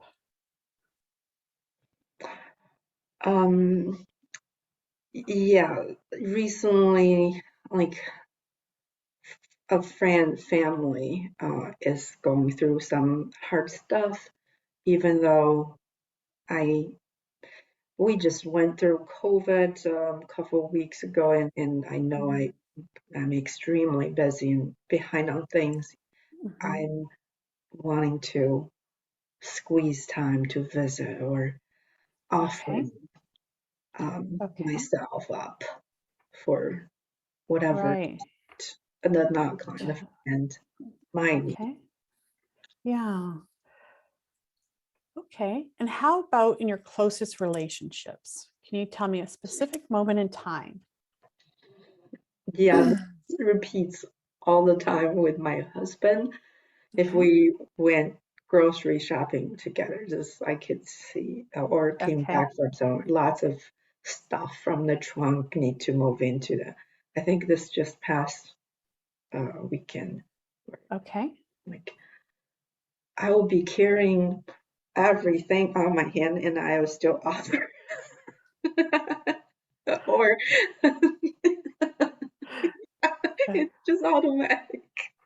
Yeah. He's much Okay. bigger and stronger than me, and I will be using my body to try to hold the door or something. Okay. Okay. That's a great example. Okay. So as you think about these three areas, these present triggers, what's the worst part of all of it right now for you?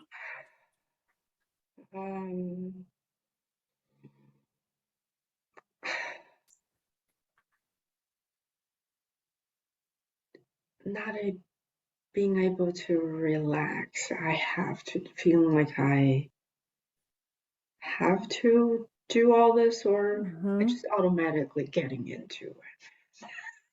Sure. Okay. And how disturbing does it feel to you right now on a scale from 0 to 10, with 0 being no disturbance and 10 being the highest level of disturbance?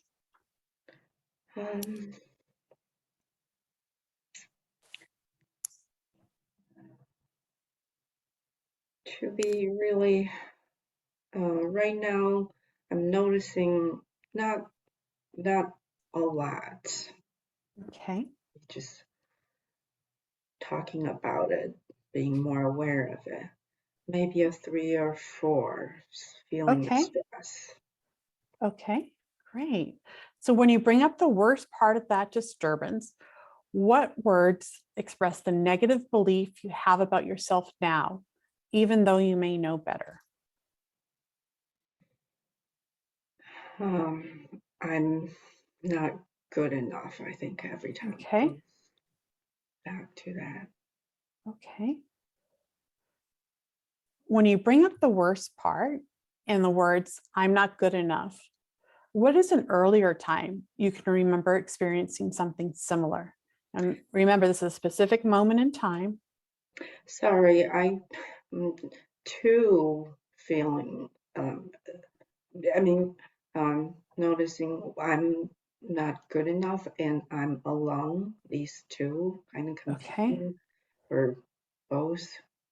Sure. So I'm going to pause you there for a second, and I'm going to repeat these two back to you.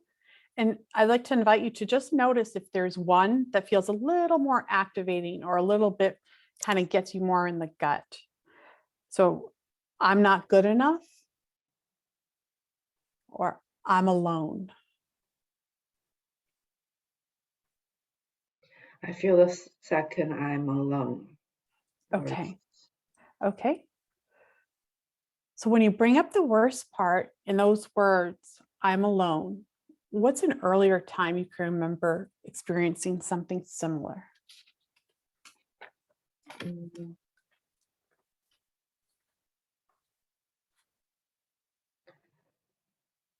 And yeah, in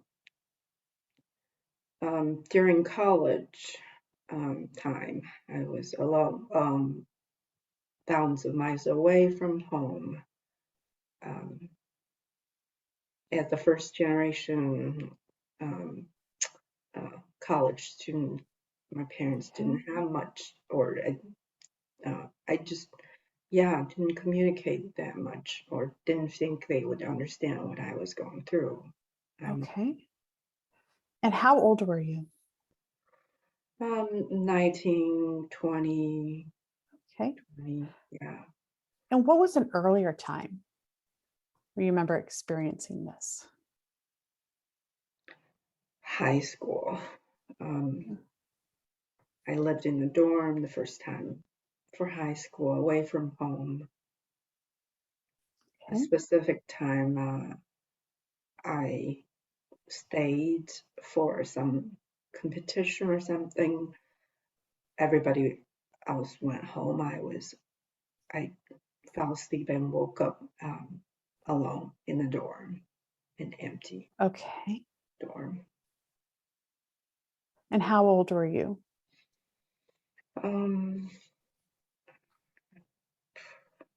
15, 16 maybe.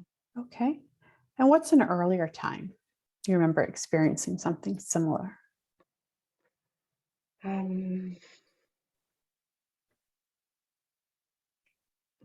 Yeah, younger, when I was younger, my mom, like, I have a younger brother. My parents would help him with homework and check everything before he turns in. And I would want them to check and Yeah. like you were always good students. Okay. And how old do you think you were around that time? Around 10-ish, 8, 9, 10-ish. Okay. And what's an earlier time you remember experiencing something similar? Maybe 6 or 7, or even, yeah, maybe 6-ish. My mom one day notified me that, oh, your clothes are all organized and you are gonna be responsible picking out your clothes and getting ready in the morning. And she would help my brother, and I Okay. had to, yeah, be all ready by myself. Right. Okay. And what's an earlier time?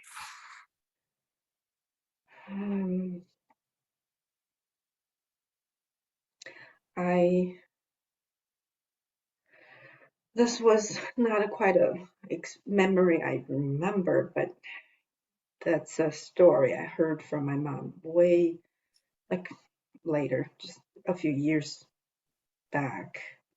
That when she gave birth to my brother, she was gone for a whole month. Okay. When she came back, she like waited for me to run towards her, and she said I froze. I didn't run Okay. towards her. So how old would you have been there? 2.5.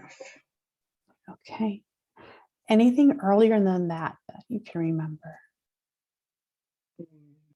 No, that Okay. was even, story. Yeah. Okay. Wonderful. Well, thank you so much for sharing that with me. I appreciate it, Liz. Thank you for doing the demo and being vulnerable. I really appreciate it. Sure. You're welcome. So that's how we find our different memories that we're going to work on. So what I would do next is I'm going to move on to phase 3, which is the assessment phase. And these are specific questions that I would ask her. I'm going to start with my earliest memory. So I'm going to start with that story that she heard.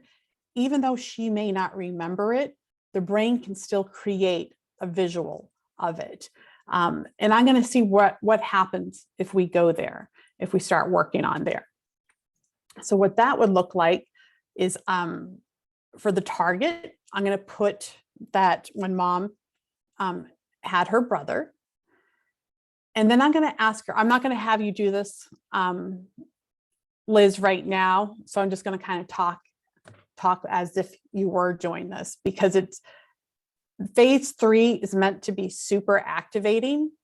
And we don't ever want to do phase 3 until we can move on to the reprocessing part, because it's even just finding the memories itself is activating, but phase 3 is even more activating.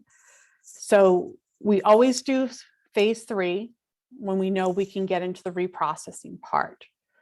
So what this would look like is the target would be her mom having her brother.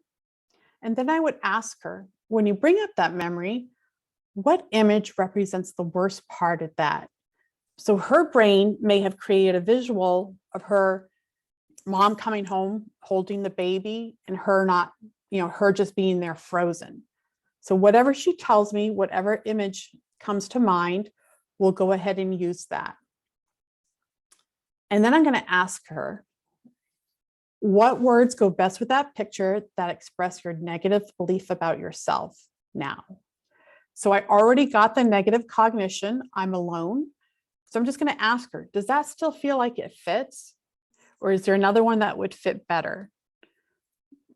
More than likely, it's going to be I'm alone, since that's the one that got us to that memory, that early childhood memory. And then I'm going to ask her, when you bring up that picture, what would you prefer to believe about yourself? So here I'm looking for the positive cognition or the positive belief. And she might say something like, I would prefer to believe that I have people there to support me, or I have friends that are very supportive. So my next step would be to move on to the validity of cognition, or we call it the VOC.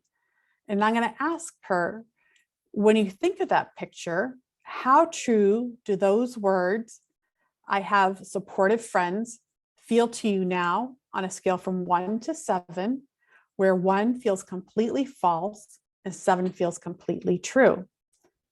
Most often, it's going to be on the lower side because we haven't processed through the memory yet. And that's that adaptive network that we were talking about yesterday that isn't quite online, but when we're done reprocessing the memory, it really kicks in. So then I'm going to ask her, when you bring up that picture and those words, I'm alone, what emotion do you feel now? On a scale from 0 to 10, where 0 is no disturbance, or neutral, and 10 is the highest disturbance you can imagine, how disturbing does that memory feel to you now? And she'll give me, a number between 0 and 10. And then I'm going to ask her, where do you feel it in your body? And she'll say, oftentimes people will say, I feel it in my stomach. I'd like you to bring up that picture, those negative words, I'm alone, and notice where you're feeling it in your body and follow my fingers. So we're going to immediately move into the reprocessing with the bilateral movements because she is activated. We're in that limbic system now. So we want to go immediately into it. So then this is phase 4, the reprocessing. So I'm going to, do about 20 to 30 of these back and forth, or 20 or 30 taps. And then I'm going to ask her, what are you noticing when I stop it? What are you noticing now? And whatever she says, even if she says nothing, I'm going to say, go with that. And then we're going to keep doing 20 or 30 more. And then I'm going to stop it. And I'm going to ask her, what are you noticing now? Whatever she says, she might be, I'm thinking about my brother. We're going to say, go with that. And we're going to keep continuing. We're going to keep doing rinse and repeat until the client stops reporting change for 2 sets in a row. So when we find out, or when we see that there's no change 2 times in a row, we're going to go back to that target, that original memory that we started with, the mom coming home with her brother. And we're going to say, when you go back to the original memory, what are you noticing now? We want to wait and see what they say. Whatever she says, we're going to go with that, do 20 or more. We're going to keep rinsing and repeating. What are you noticing now? Go with that. And we're going to continue doing that for as long as we need to until the client reports, doesn't report any new information or any change. Then when the client goes back to the original target after 2 sets, and if we say, when you go back to that original memory, what comes up for you? If they say, nothing, or there's still no change, we're going to want to ask them on a scale from 0 to 10, when you bring up that original memory, how disturbing does it feel to you now? So whatever they say, we're going to say, go with that. And we're going to keep doing our rinse and repeat. And then we're going to ask them, what comes up for you? And whatever they say, we're going to keep going back for that. So we're going to repeat steps A, B, and C.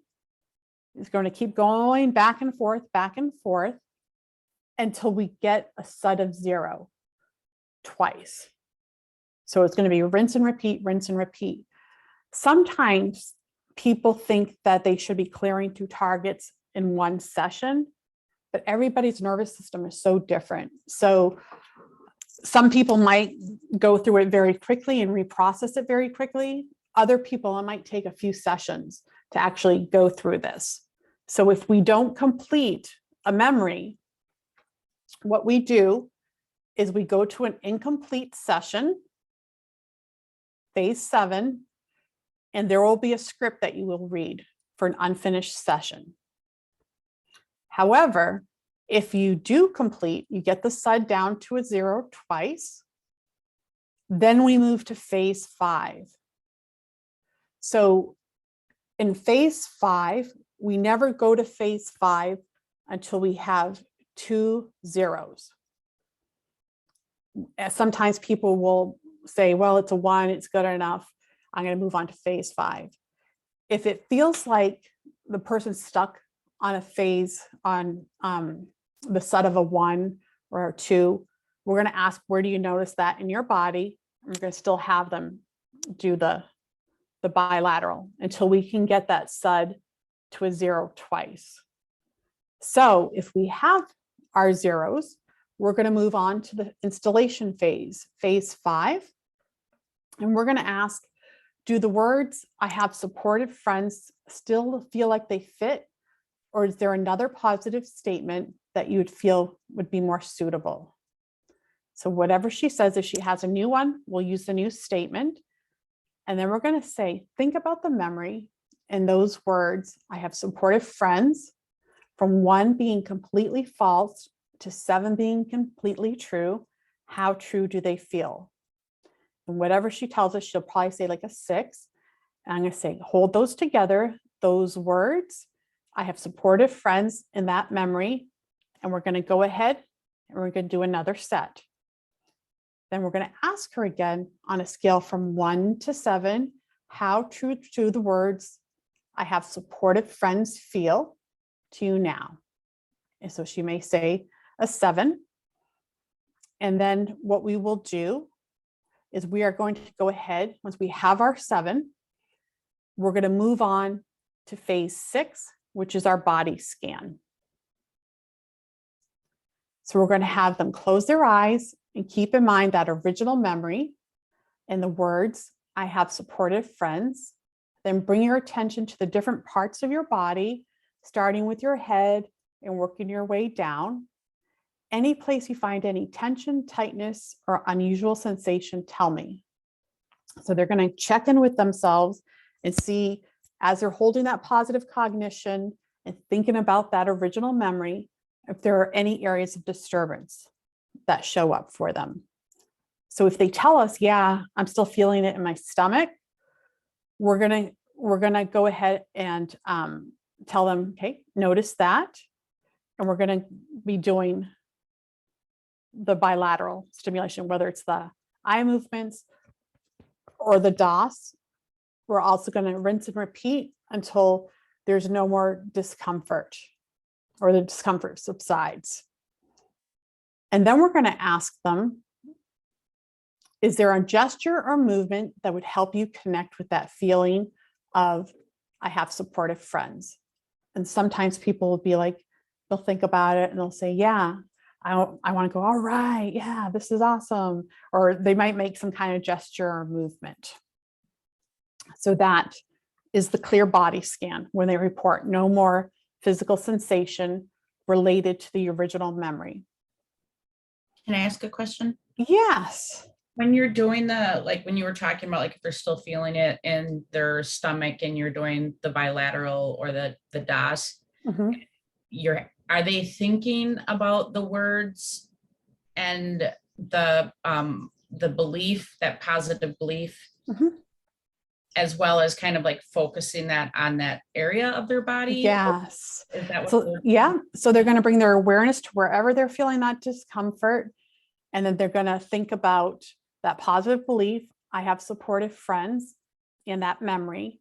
And then we're going to go ahead and try and tap it out or process it out until they report no more, no more discomfort.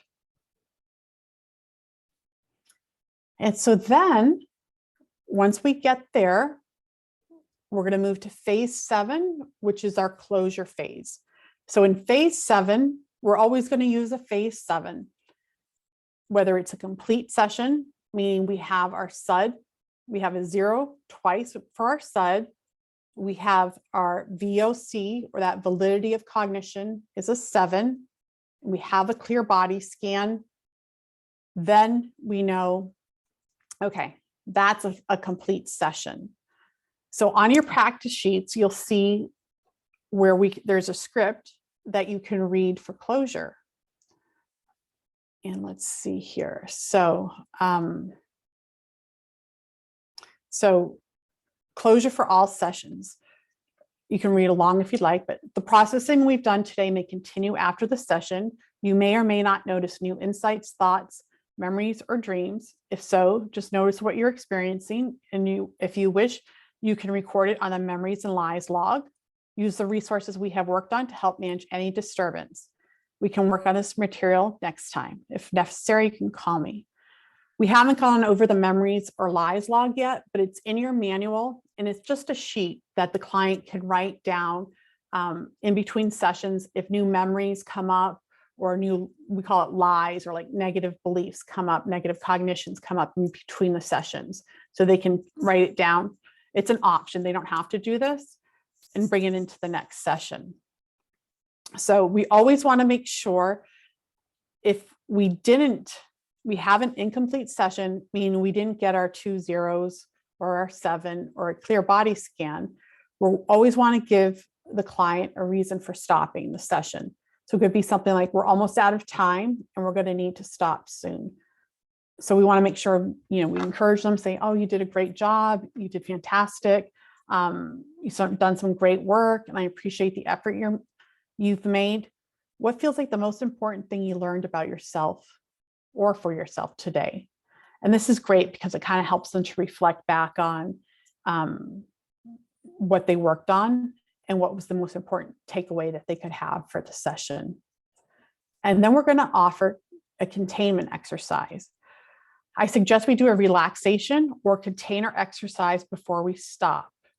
I suggest we, do the container exercise.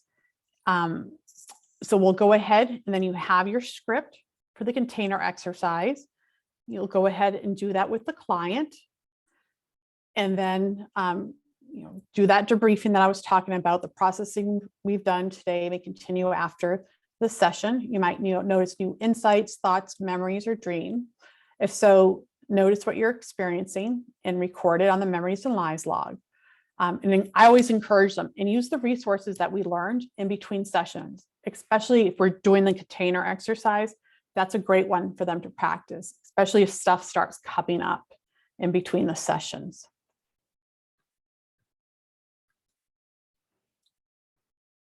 Yeah. Any questions?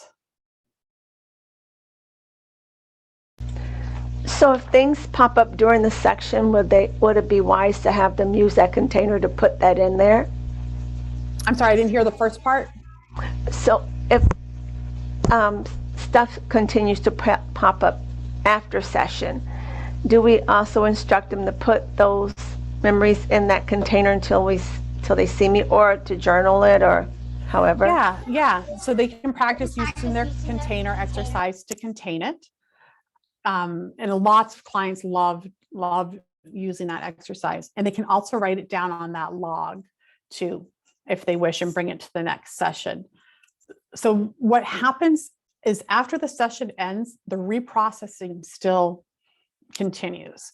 So they might have, some vivid dreams that night, new connections might be made, new thoughts might come up, they might have new memories pop up for them. The reprocessing is still taking place. So what I tell my clients is that, the train has left the station, so it's still going even in between our sessions. So whatever you notice, if you want to go ahead, you have the option to record it, or if it feels very bothersome or disturbing to you, you can please use your container exercise that we practiced.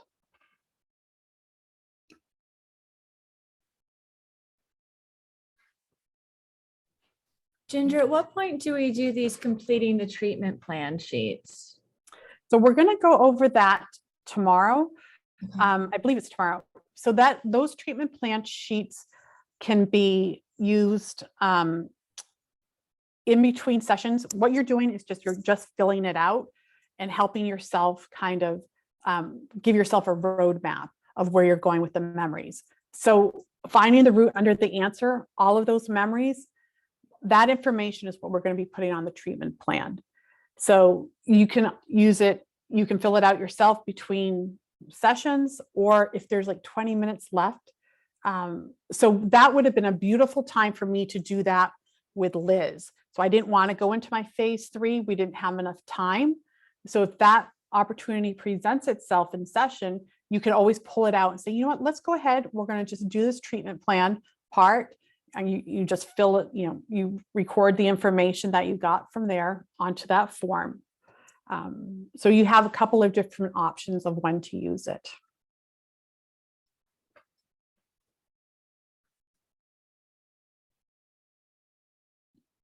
Yeah, I had a question and I just noticed Chris asked it in the chat as well. What's the recommended time frame for an EMDR session? So initially, when Francine first started with the EMDR, it was 90 minutes. But because of insurance purposes, it got whittled down to 50 minutes. So if you have the option to do 90 minutes, that would be great. But 50 minutes is the most common of what people usually do for an EMDR session. Okay, so essentially the longer the session, the better. Yes. Unless you'll notice if that's not a good idea for your client, like if they're too, if it's just too much for them, then you would want to shorten it. But yes, traditionally the 90-minute sessions are the best. Okay. But it doesn't happen too often. I rarely see people doing that just because of insurance purposes. Yeah, I was going to say, just add that even though that's true, and I'm even in a group practice where I don't take much insurance, but I still do 50-minute sessions and it works, so. Thanks, guys. Yeah.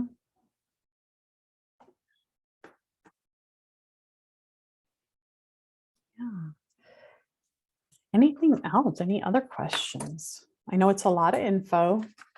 Once you guys are actually practicing it and putting it into your practice, it will start to make a lot more sense and kind of just start to come together for you. Will we see a demo of this before we do it ourselves? I don't believe we'll go ahead and do this phase 3 and 4. There should be one on the training portal that was available to see. Part of it's because, we wouldn't have enough time right now before lunch to do it, but you should have been able to see that in the training portal.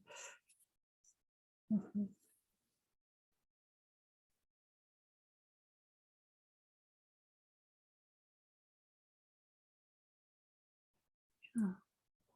Anything else?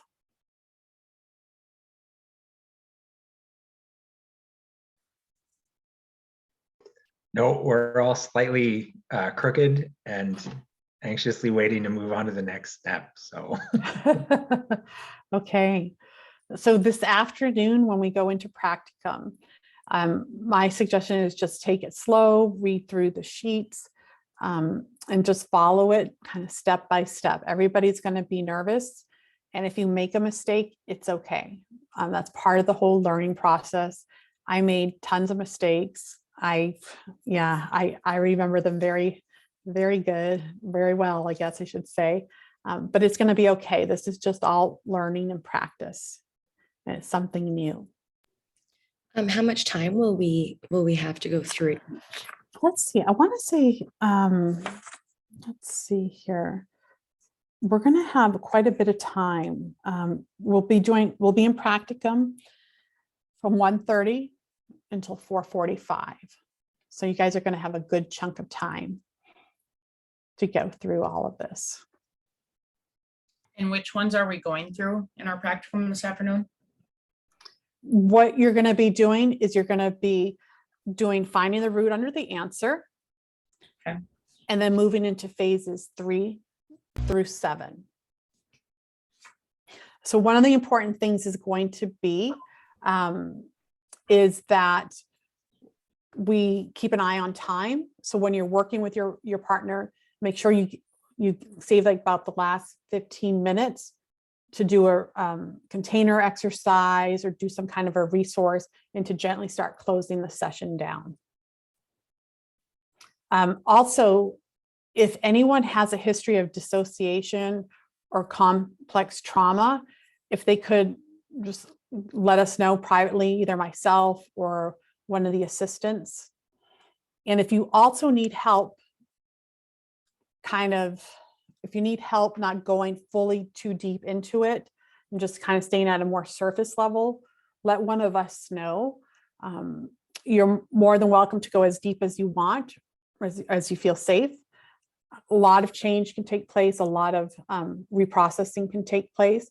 But if you do have a history of dissociation or complex PTSD, we ask that you just let us know.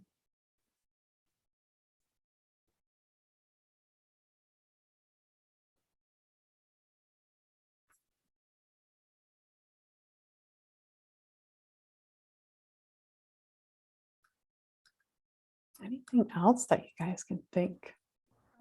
Do we need to go through page 5 on the practice sheet also? I didn't see anything.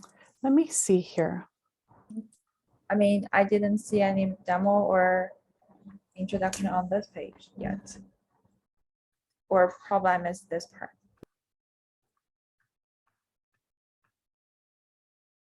Okay. So yes, so when Deb was doing the problem sheet with Liz this morning, she did that, but it was in a more of a conversational style. So the information that you'll get on page 5 is the same information that you're going to be gathering on page 6. It's just in a different format. And it's just another way, another teaching tool for you to help conceptualize the material and information. Thank you so much. Yeah, you're so welcome.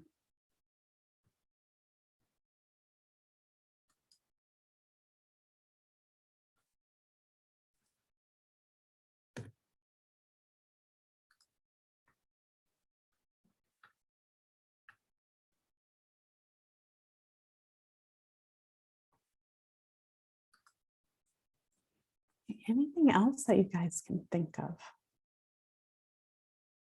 How about the assistants? Is there anything that I'm forgetting that?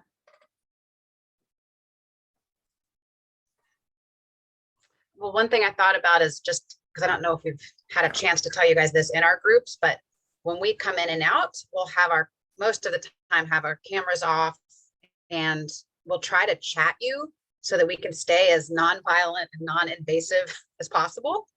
So if whoever's the therapist, if you kind of just want to be noticing if the chat pops up, because that's kind of how we'll try to help give you some feedback if we're noticing anything and that sort of thing. That being said, if you feel like you really need help and you want to say, hey, I need you really here, like turn on the camera and talk to me, or we can do that too. But we want to try to just let you go through it and practice, as much as possible without us getting in the way. So that's kind of the goal. Then of course, you can always text us if you need us to come into the room and help out in any way. And then I think another thing that is helpful to remember is that this is meant to be, it's meant to be a helpful learning experience for everybody. And really, we're coming into the rooms to help the therapist learn how to do it.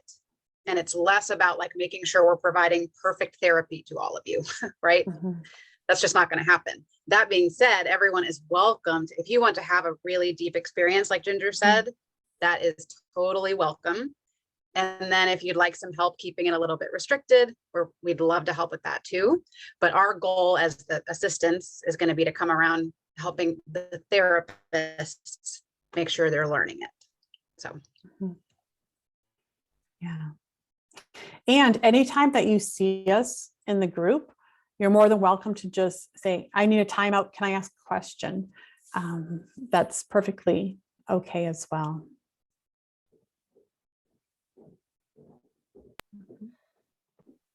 And between now and before the afternoon, if anyone notice that they need to switch to a different group or feel more comfortable or safe, this is also the time. Please let us know. We would love just try to provide a safe environment for everyone. Yeah. Yeah, so Ginger, Rina here. I had just a clarification question. Yeah. So we're also doing finding the problem and finding the root under the answer, right? So or we're not going to do finding the problem because we all did that on our own self this morning. Yeah. So we can just go into our groups of 3 and just let them know, I know what my problem is. And then we'll just go from there and find the root under the answer. Okay, that's perfect.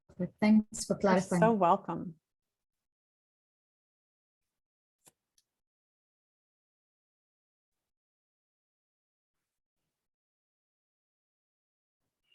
And as Catherine was saying, it's really so that the person in the therapist role gets the practice of doing it.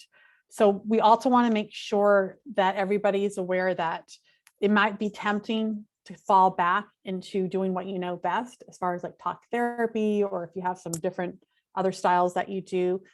But everybody signed up for EMDR, so we really want to focus on practicing that. And a lot of times, you know, and I've been guilty when I first started, it's easy to just kind of slip back and start talking about things, especially if we're nervous. So we just want to kind of keep that in the forefront of our mind as well.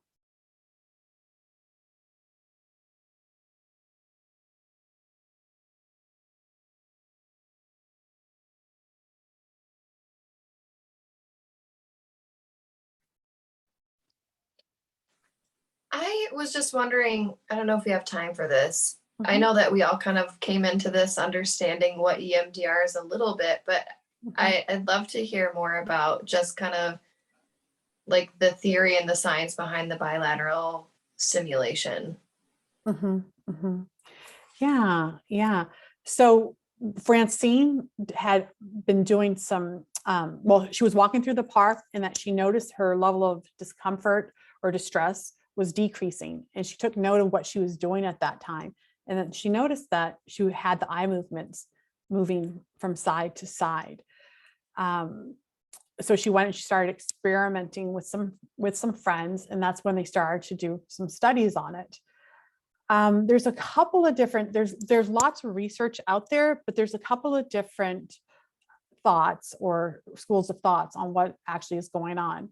The biggest one is that we're replicating what the brain does at night when we go to sleep, and we're in that REM state of sleep. So if you were to look at somebody while they're in a deep state of sleep, I know it'd be kind of creepy, but if you were to kind of look over them and be directly above them, you could see their eyes moving from side to side as they sleep. And the brain's reprocessing the day's events, getting rid of what it doesn't need, keeping what it needs, storing certain information. So that's what the belief is that we're actually replicating that, but while we're awake. And there's ongoing research as to whether it's just, you know, working the memory or, you know, working the brain. There's so much that's out there that if you go to EMDRIA's website, you can go ahead and just pull up that information. But that's really kind of what's at the basis of it, is that we're going straight into that limbic system, accessing that memory, that traumatic memory or the symptoms, desensitizing it, and then moving it to the part of the brain that can tell time and knows that it was just an event that happened in the past and it is no longer an active threat. I noticed the nerdy part of me wanting to share. I really dived into what's our current understanding. I can't quote exact research, but as I understand, there are 3 theories why bilateral stimulation or how it works. These 3 could all be working at like the same time. One is that the orientation is a big part of prefrontal lobe function. As the client could engage with us to continue to follow our fingers with eyes, or stimulated left, right, tactile or auditory, this keeps the working, the control tower online as we process the memory, so we're not fully re-traumatizing. We can using the control tower to link into more functional network. That's one. Another one is the like the REM, when we are sleeping, and the REM state is actually lighter sleep, but it's during REM that we restore our emotional well-being. It's like we take in so much information every day. When we go to sleep, the brain just replays everything. Relevant information will be put into long-term memory. Irrelevant information will be forgotten. And doing this while the stress hormone is at a lower level. That explains why many of the dreams we don't remember very clear images unless it's nightmare or it's that this system gone wrong, PTSD symptoms. So as we do bilateral eye movements, we mimic that state. Another theory is related to REM, but using actually found this bilateral stimulation brings us into a low wave dream-like mode in our brain that facilitates the information processing. They could all be working together.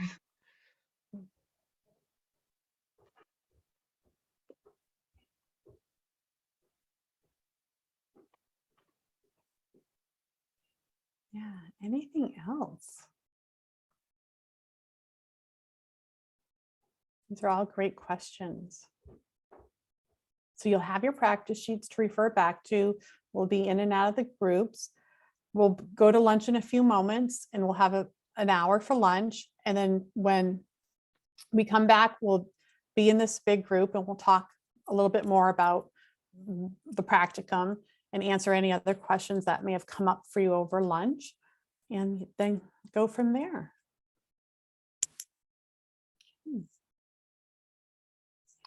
All righty. Well, if there aren't any questions, we'll go ahead and break for lunch, and we'll have you back here at 1 o'clock.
And I am going to go ahead and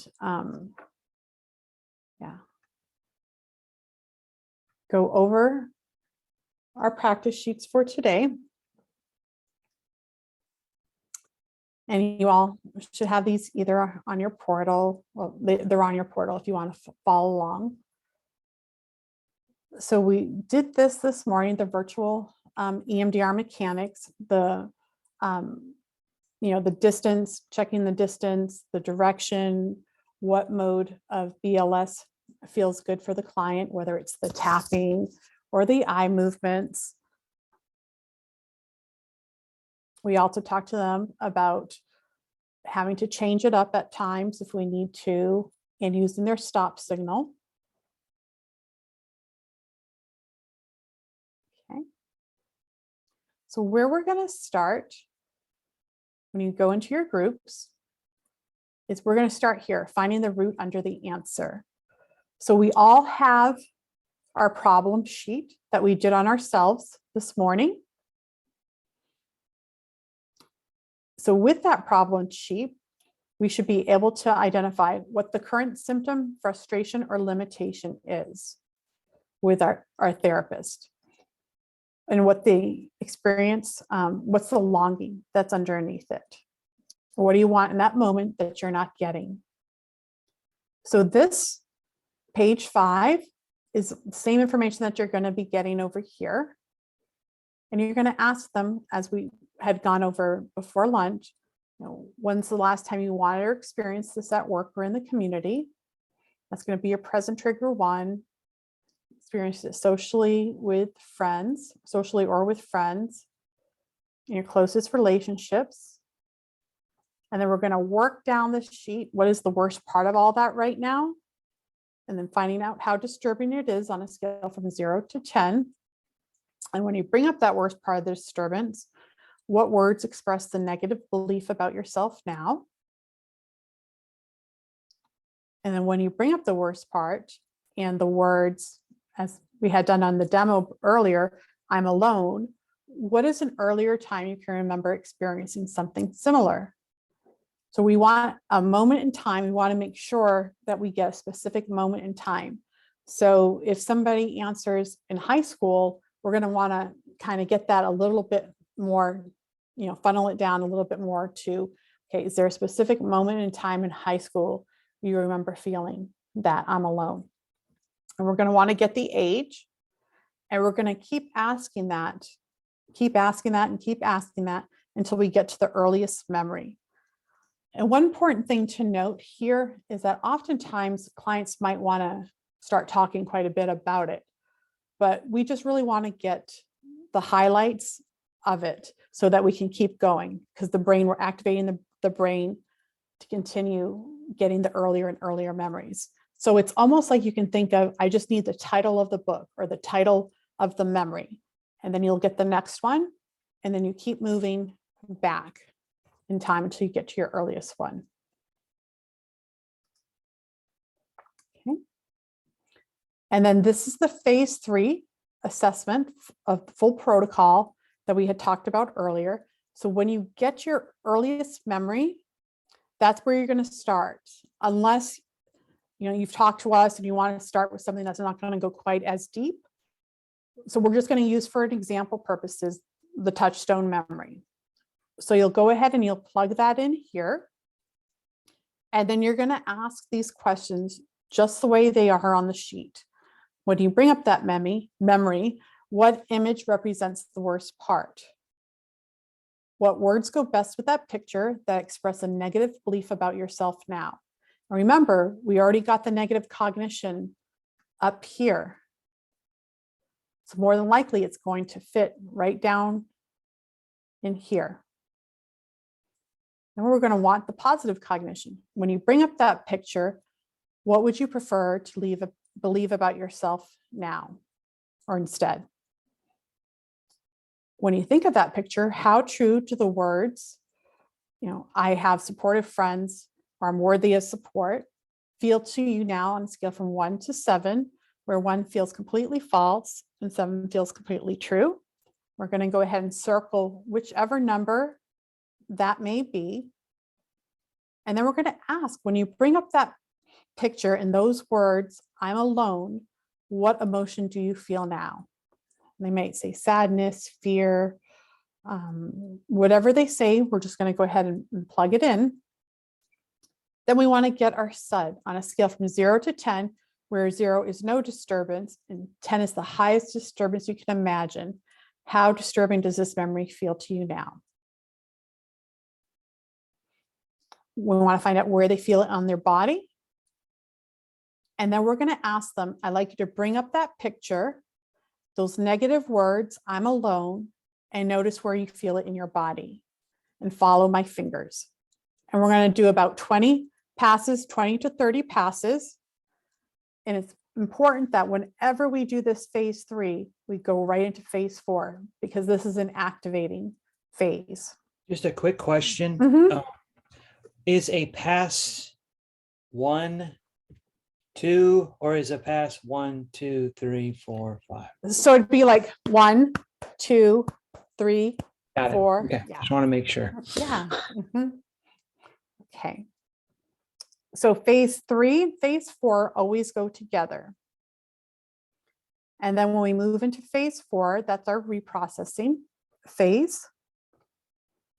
So we'll do 20 to 30 DOS or BLS back and forth. And then we're going to ask them, what are you noticing now? Whatever they say, we're going to say, go with that. And we're going to do another set. And we're going to ask them, what are you noticing now? Go with that. We're going to continue to do that, the sets, and then what are you noticing now? As long as the client reports change or no new information.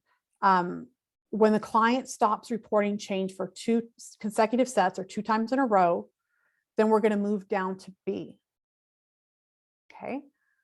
When you go back to that original memory, what are you noticing now? And we want to make sure we go back to the original memory and not the image. So when you go back to that original memory, what are you noticing now? Whatever they say, we're going to say, go with that, and do our DOS or our BLS and ask them, what are you noticing now? We're going to keep doing that. We're going to continue as long as the client reports change or no new information, my apologies, as many times as is necessary. We're going to keep rinsing and repeating. When the client goes back to the original target after 2 sets of DOS and still reports no change, we're going to check the SUD, and that's C. So when we believe we're at or near the end of processing, we want to say, when you bring up that original memory on a scale from 0 to 10, where 0 is no disturbance and 10 is the highest disturbance you can imagine, how disturbing does it feel to you now? Whatever they say, we're going to say, go with that. If the SUD is stuck at a 1 or 2 and it feels like it's not moving, we can ask them, where do you feel that in your body? And whatever they say, if they say it's in my stomach or it's in my head, we're going to say, go with that. And then we're going to keep repeating steps A, B, and C until we get a SUD of 0 twice. So we're going to keep going back and forth, A, B, C, until we get that SUD of 0 twice. Okay. So we only move to phase 5 when we have 2 zeros. So in phase 5, which is the installation phase, we're going to repeat those positive cognitions or those positive words that they had told us. Do the words, I'm worthy of supportive friends, or I have supportive friends, still fit? Or is there another positive statement you feel would be more suitable? And sometimes they'll go ahead and they'll change. And sometimes they'll say something like, you know what I think fits? I'm totally awesome. That's what fits better. So whatever they say, if that's what's coming up for them, something fits better, we're going to go ahead and go with that. And we're going to ask them to think about the memory and those words, I'm awesome, from 1 being completely false to 7 being completely true, how true do they feel? We're going to have them, hold them together, those words, I'm awesome, in that memory, and we're going to do the BLS or the DOS. We're going to ask them again on a scale from 1 to 7, how true do the words I'm awesome feel to you now? We're going to keep doing that until we get it up to a 7. We're going to continue installation as long as it's becoming more adaptive. So once the VOC is up to a 7, that's when we know to move on to phase 6. Okay. So phase 6 is the body scan. And we'll read this part to them. Close your eyes. Keep in mind the original memory and the words, I'm awesome. Then bring your attention to the different parts of your body, starting with your head and working your way downward. Any place you find any tension, tightness, or unusual sensation, tell me. So if they say, oh yeah, I can totally feel it in my stomach, I feel this tingling, they let you know that. You're going to go ahead and you're going to do the DOS or the BLS. If they say, you know what, I'm feeling this calmness in my stomach, we'll do this, the BLS or the DOS, to strengthen that positive feeling. Okay, so if it is a sensation of discomfort, we're going to process through it until there's no more discomfort. Then we're going to ask them, is there a gesture or movement that would help you connect with that feeling of I'm awesome? And they may say, yeah, I want to go ahead and jump up and down. I want to wave my arms all around, whatever they may say, or they may say, no, I'm good. Whatever it is, we'll go with that. Then phase 7, we're always going to have a phase 7 is closure. We have closure for a complete session, which a complete session is if you get a SUD of 0 twice, the VOC of 7, and a clear body scan. That tells you it's a complete session. So we'll go ahead and we'll read the script. So for a complete session, we're going to go down to number 3 here, and we're going to read the debriefing script for them. However, if it's an unfinished session, we're going to let them know that we're going to be stopping, time's almost up. We want to also let them know, give them the encouragement for the great work that they did, for being vulnerable and for showing up, letting them know you did great work, you appreciate their effort. We always want to ask what feels like the most important thing you've learned about yourself or for yourself today. That kind of helps them summarize what they got out of the session today. And we're going to suggest doing a containment exercise, number 2. I suggest we do a relaxation or a container exercise before we stop. Then you can offer them, we practiced with our resources, we practice the container exercise. I think that would be good to do. And then we'll just go ahead, you have your script for the different resources and for the container exercise that we learned yesterday. Okay. And then we're just going to go ahead and go on down to 3 and read the debriefing experience. Okay. Any questions or thoughts, comments about this? Ginger, where in the practice sheets did we do the positive cognition? Okay, so it's you haven't gotten the positive cognition yet.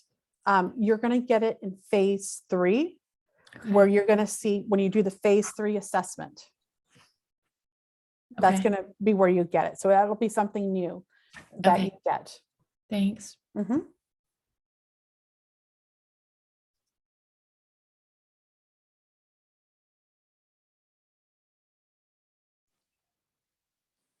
I don't know how to phrase this as a question, but how often does it happen that the negative cognition goes all the way down to 1? Or like the SUDS goes all the way down to 0? The SUDS goes down to 0. the majority of the time, it usually always happens. Not in one session though. I want to make that clear. Sometimes it'll take more than one session. It could take 4 or 5 sessions while you're working on a specific target, but it always does. Every once in a while, it might stay at a 1, but you won't want to ask them, where do you feel that in your body? And they'll try and clear it out that way. There's something called being ecologically sound. And that means that for that person, a 1 is as close to a 0 as they're going to get. So sometimes there are individuals who don't do things in absolutes. And for them, that might be a 1. But I would definitely keep trying to get it down to a 0 if you can. They say that there's as much difference going from a 9 to a 1 as from a 1 to a 0. It can be that much difference. So don't just stop at 1. Try and see if you can work with it and get it down more. Can I add one thing to Ginger? Yeah. Yeah. And the other thing that happens with that is that, yeah, some people do operate in absolutes, and that can be part of their answer. Mm-hmm. And if you really think about it, we're just asking, like, right now, how, well, with the SUD, we're asking about right now. A lot of the time people will think, well, maybe right now it feels not disturbing, but later it will, or something, right? There can be all kind of answers that come up and not letting it get to a 0. And so another thing you can offer, and more of this is what you'll learn in weekend 2, but another thing you can offer is something like, what keeps it from being a 0? Mm-hmm. And that might be kind of a blocking belief, which we'll learn about more later, but Mm-hmm. there's all kinds of reasons. So, and being curious about it is helpful. Mm-hmm. Yeah. I also have a question. When we are doing the reprocessing, and obviously this would be different for everybody depending on what is being reprocessed, but when we're asking what they're noticing, is it more common to see an emotion come up, or like a physical reaction, or a thought? Like, what can we kind of expect to see? Sure. Great question. So you can expect to see a combination of all of those. So depending on the client, they may report, I'm noticing that the memory's changing. I'm noticing that the memory's more is, in farther away. I'm noticing I'm feeling sad. I notice I'm feeling angry. A lot of times, whatever they experienced at that time of the memory or the trauma, and we're reprocessing it, that's part of the memory. So if they had that anger at that time, they may re-experience it during the reprocessing. So it could be a bunch of different things that come up. Mm-hmm. Thank you. Yeah. As we're trying to manage like time for the first time kind of doing this, so assuming a 50-minute session, if we're doing the find the root under the answer, phases 3 to 7, and then a containment exercise, can you give us an idea of the breakdown for each of those time-wise? Sure. So finding the root under the answer, 10 to 15 minutes at most. Phase 3 should take about 5 to 10 minutes at most. And then phase 4, you'll stay in there you'll stay in there for a period of time. And what I do is I check the clock and I see, okay, my 50 minutes is almost up. So I make sure I have 15 minutes left to wind things down at the very end. But everybody's going to kind of go at a different pace, especially since you're brand new. So those times that I just quoted might be longer, and that's perfectly okay. Thanks. You're welcome.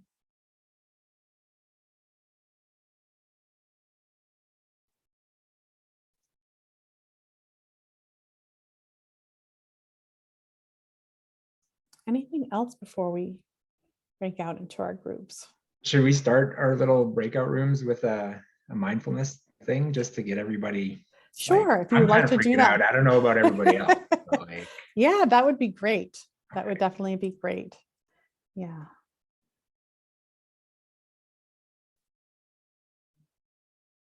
And expect to make a mistake, make several mistakes. Remember, mistakes are mandatory and nobody's perfect. I made tons and tons and tons of mistakes. And it's a learning process. So everyone's going to be feeling, well, I don't want to say everyone, majority of people will be feeling nervous because this is something new. And around colleagues, sometimes it can be a little nerve-wracking, but we're all in the same boat here learning. I have a question. Yeah. Can any of this like make the memories worse? Like if you do make a mistake, sorry, I have a cold. That's not necessarily make it worse, but what can happen is that we're touching into that pain that we've been trying not to feel for so long. So it may feel much more intense, but that's why we have our resourcing activities, our container exercise. If you make a mistake, you can always go back. If you lose your place, you can always return back to A in phase 4 where it's A, B, and C. If you go back to that original memory, what comes up for you? So if you lose your place, you can always go back there. It's your home base. Ginger, can I add that Sure. to that question? Sometimes as you first started the client, whatever answer or they are in, they might report a 4, 5. As you start tapping into the root, the SUD may actually go higher, or their affect may appear to be much worse than when they first started. That doesn't necessarily mean you made anything mistake. It's natural. It could get bigger. I would say they like waves, come, peak, then subside.